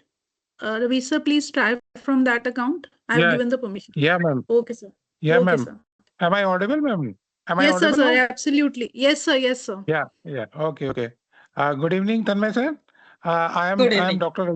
I am Dr. Ravish Sagar, and on behalf of this Banarsidas Chandiwala Institute of Information Technology, I would like to thank you for accepting our invitation and giving this wonderful session, taking this wonderful session.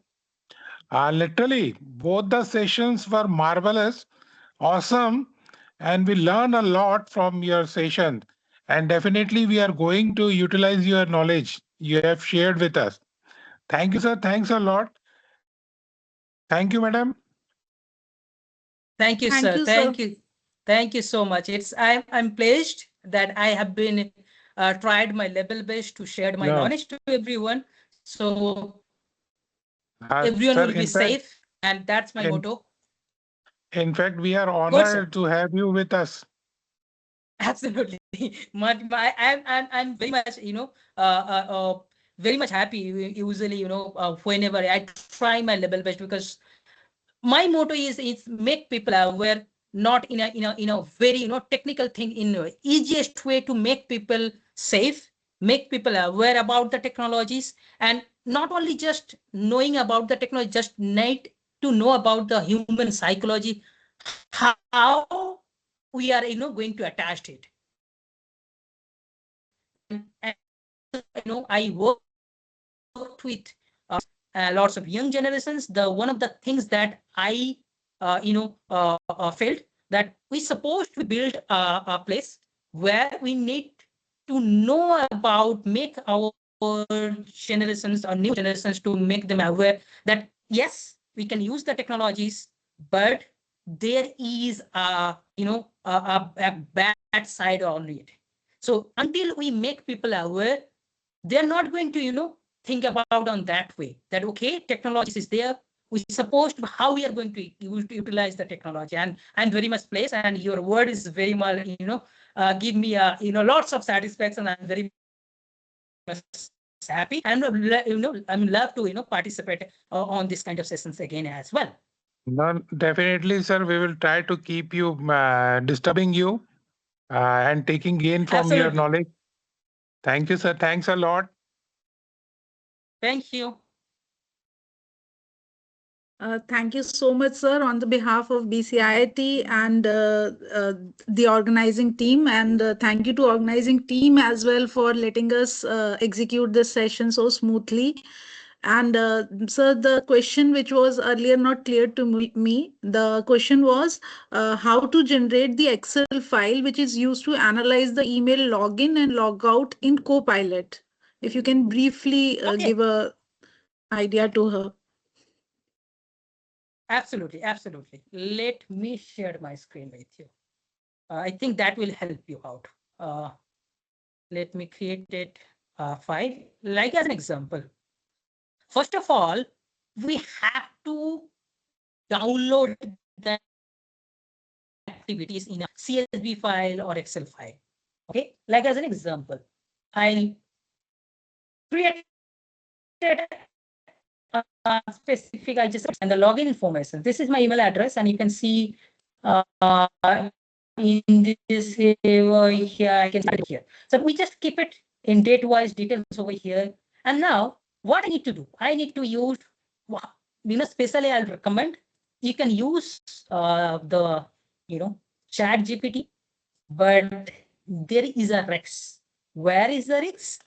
Because this is not, that is not a specific premium account where the terms and conditions applied. Once it was you are uploading in chat GPT, that will be fully public. So that's your information. So before, keep it on, in platform, make sure you does have in a proper place, and premium account, so that it could be easy, and your information, it will be secure. But I will show you a demonstrations over here, how you can investigate, how you can use the Copilot things to investigate it on one. As an example, just go ahead and upload the log files. This is a CSV, or you can see a Excel file over here. Okay, just last time you used the first one, and now the second one I'm using. Oh, so sorry.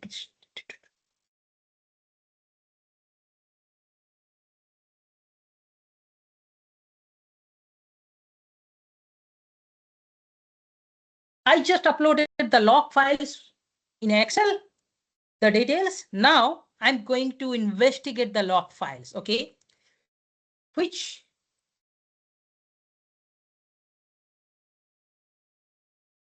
how many times the account has been logged in fully. Okay, So what actually Copilot is doing, they are investigating the log files and they will give you a details over here. And now, once it was generate the details, you can see, okay. So this is the Excel file, CSV file format that I have uploaded. Yes, I can see, okay, here the success, there are entries and status in success in 8 times. Now you can see 8 times has been the successfully logged in over here. Now I will ask the Copilot, provide, please provide me the IP addresses those are login full.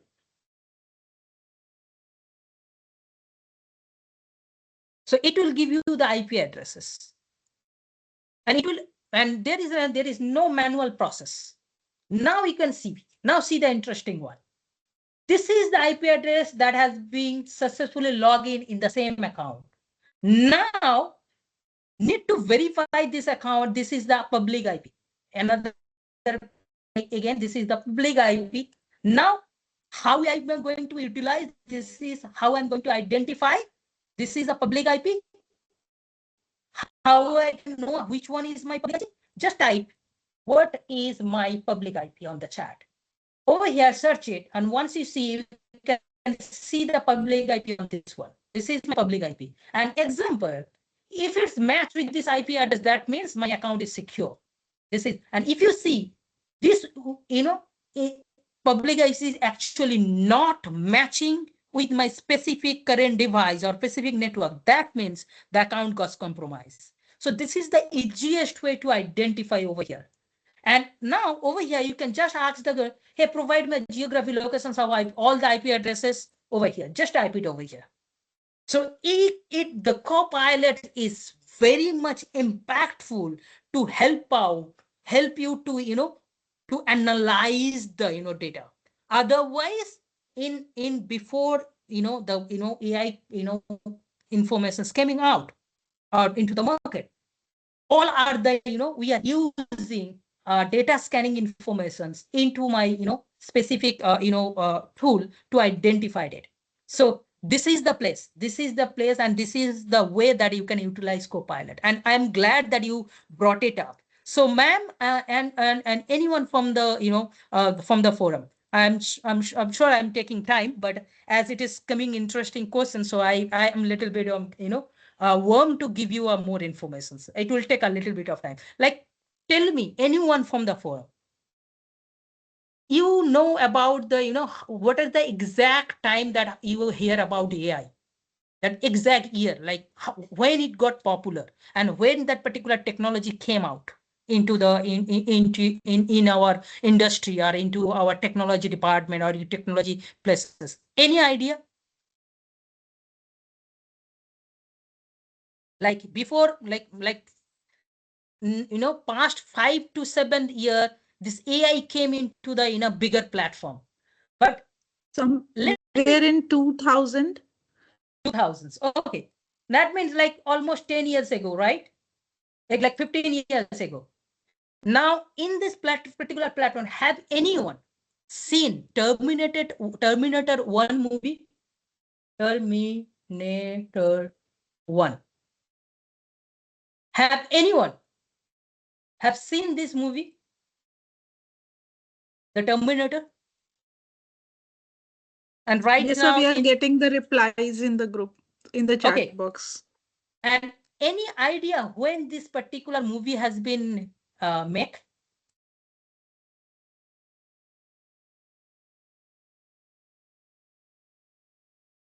Any idea when it has been made? See the date, release date. It's 1984. This movie has been made in 1984. It has been released. Now think about the director at least take 2 to 3 hours to make this movie. And this movie's concept is how human is fighting with the technologies, actually the technology actually trying to grab the earth and fighting with the humans. That AI, the machine, automatic machines and systems are actually fighting with the humans to, kill all the humans so that they can grab the control in the overall into the world. That machines, all the, aircraft and all going automatically, it's fighting automatically, recognize the details. So now think about, do you think the AI technologies is the new technologies? It's not. Believe me, it's not. It always into the places, but there are few things that hidden from the people, from like us, from end users. We don't know. Actually, there is a reason behind it, because of if all the technological companies give you the truth, they cannot earn it. So AI is not a new technology. This is a very, very, very, very old technology. It's even probably, as I know, it's created, and this technology has been built a person's, that particular person's name is hidden. I couldn't tell this particular platform over here, but personally I can give, but this is not a new technology. It is a very old technology. It has been hidden from the people.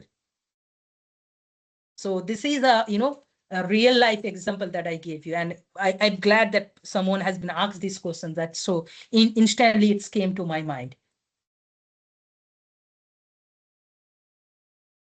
So basically, those are the tricky one. Those not like technology is not our hackers. Hackers are like human. They are doing their jobs.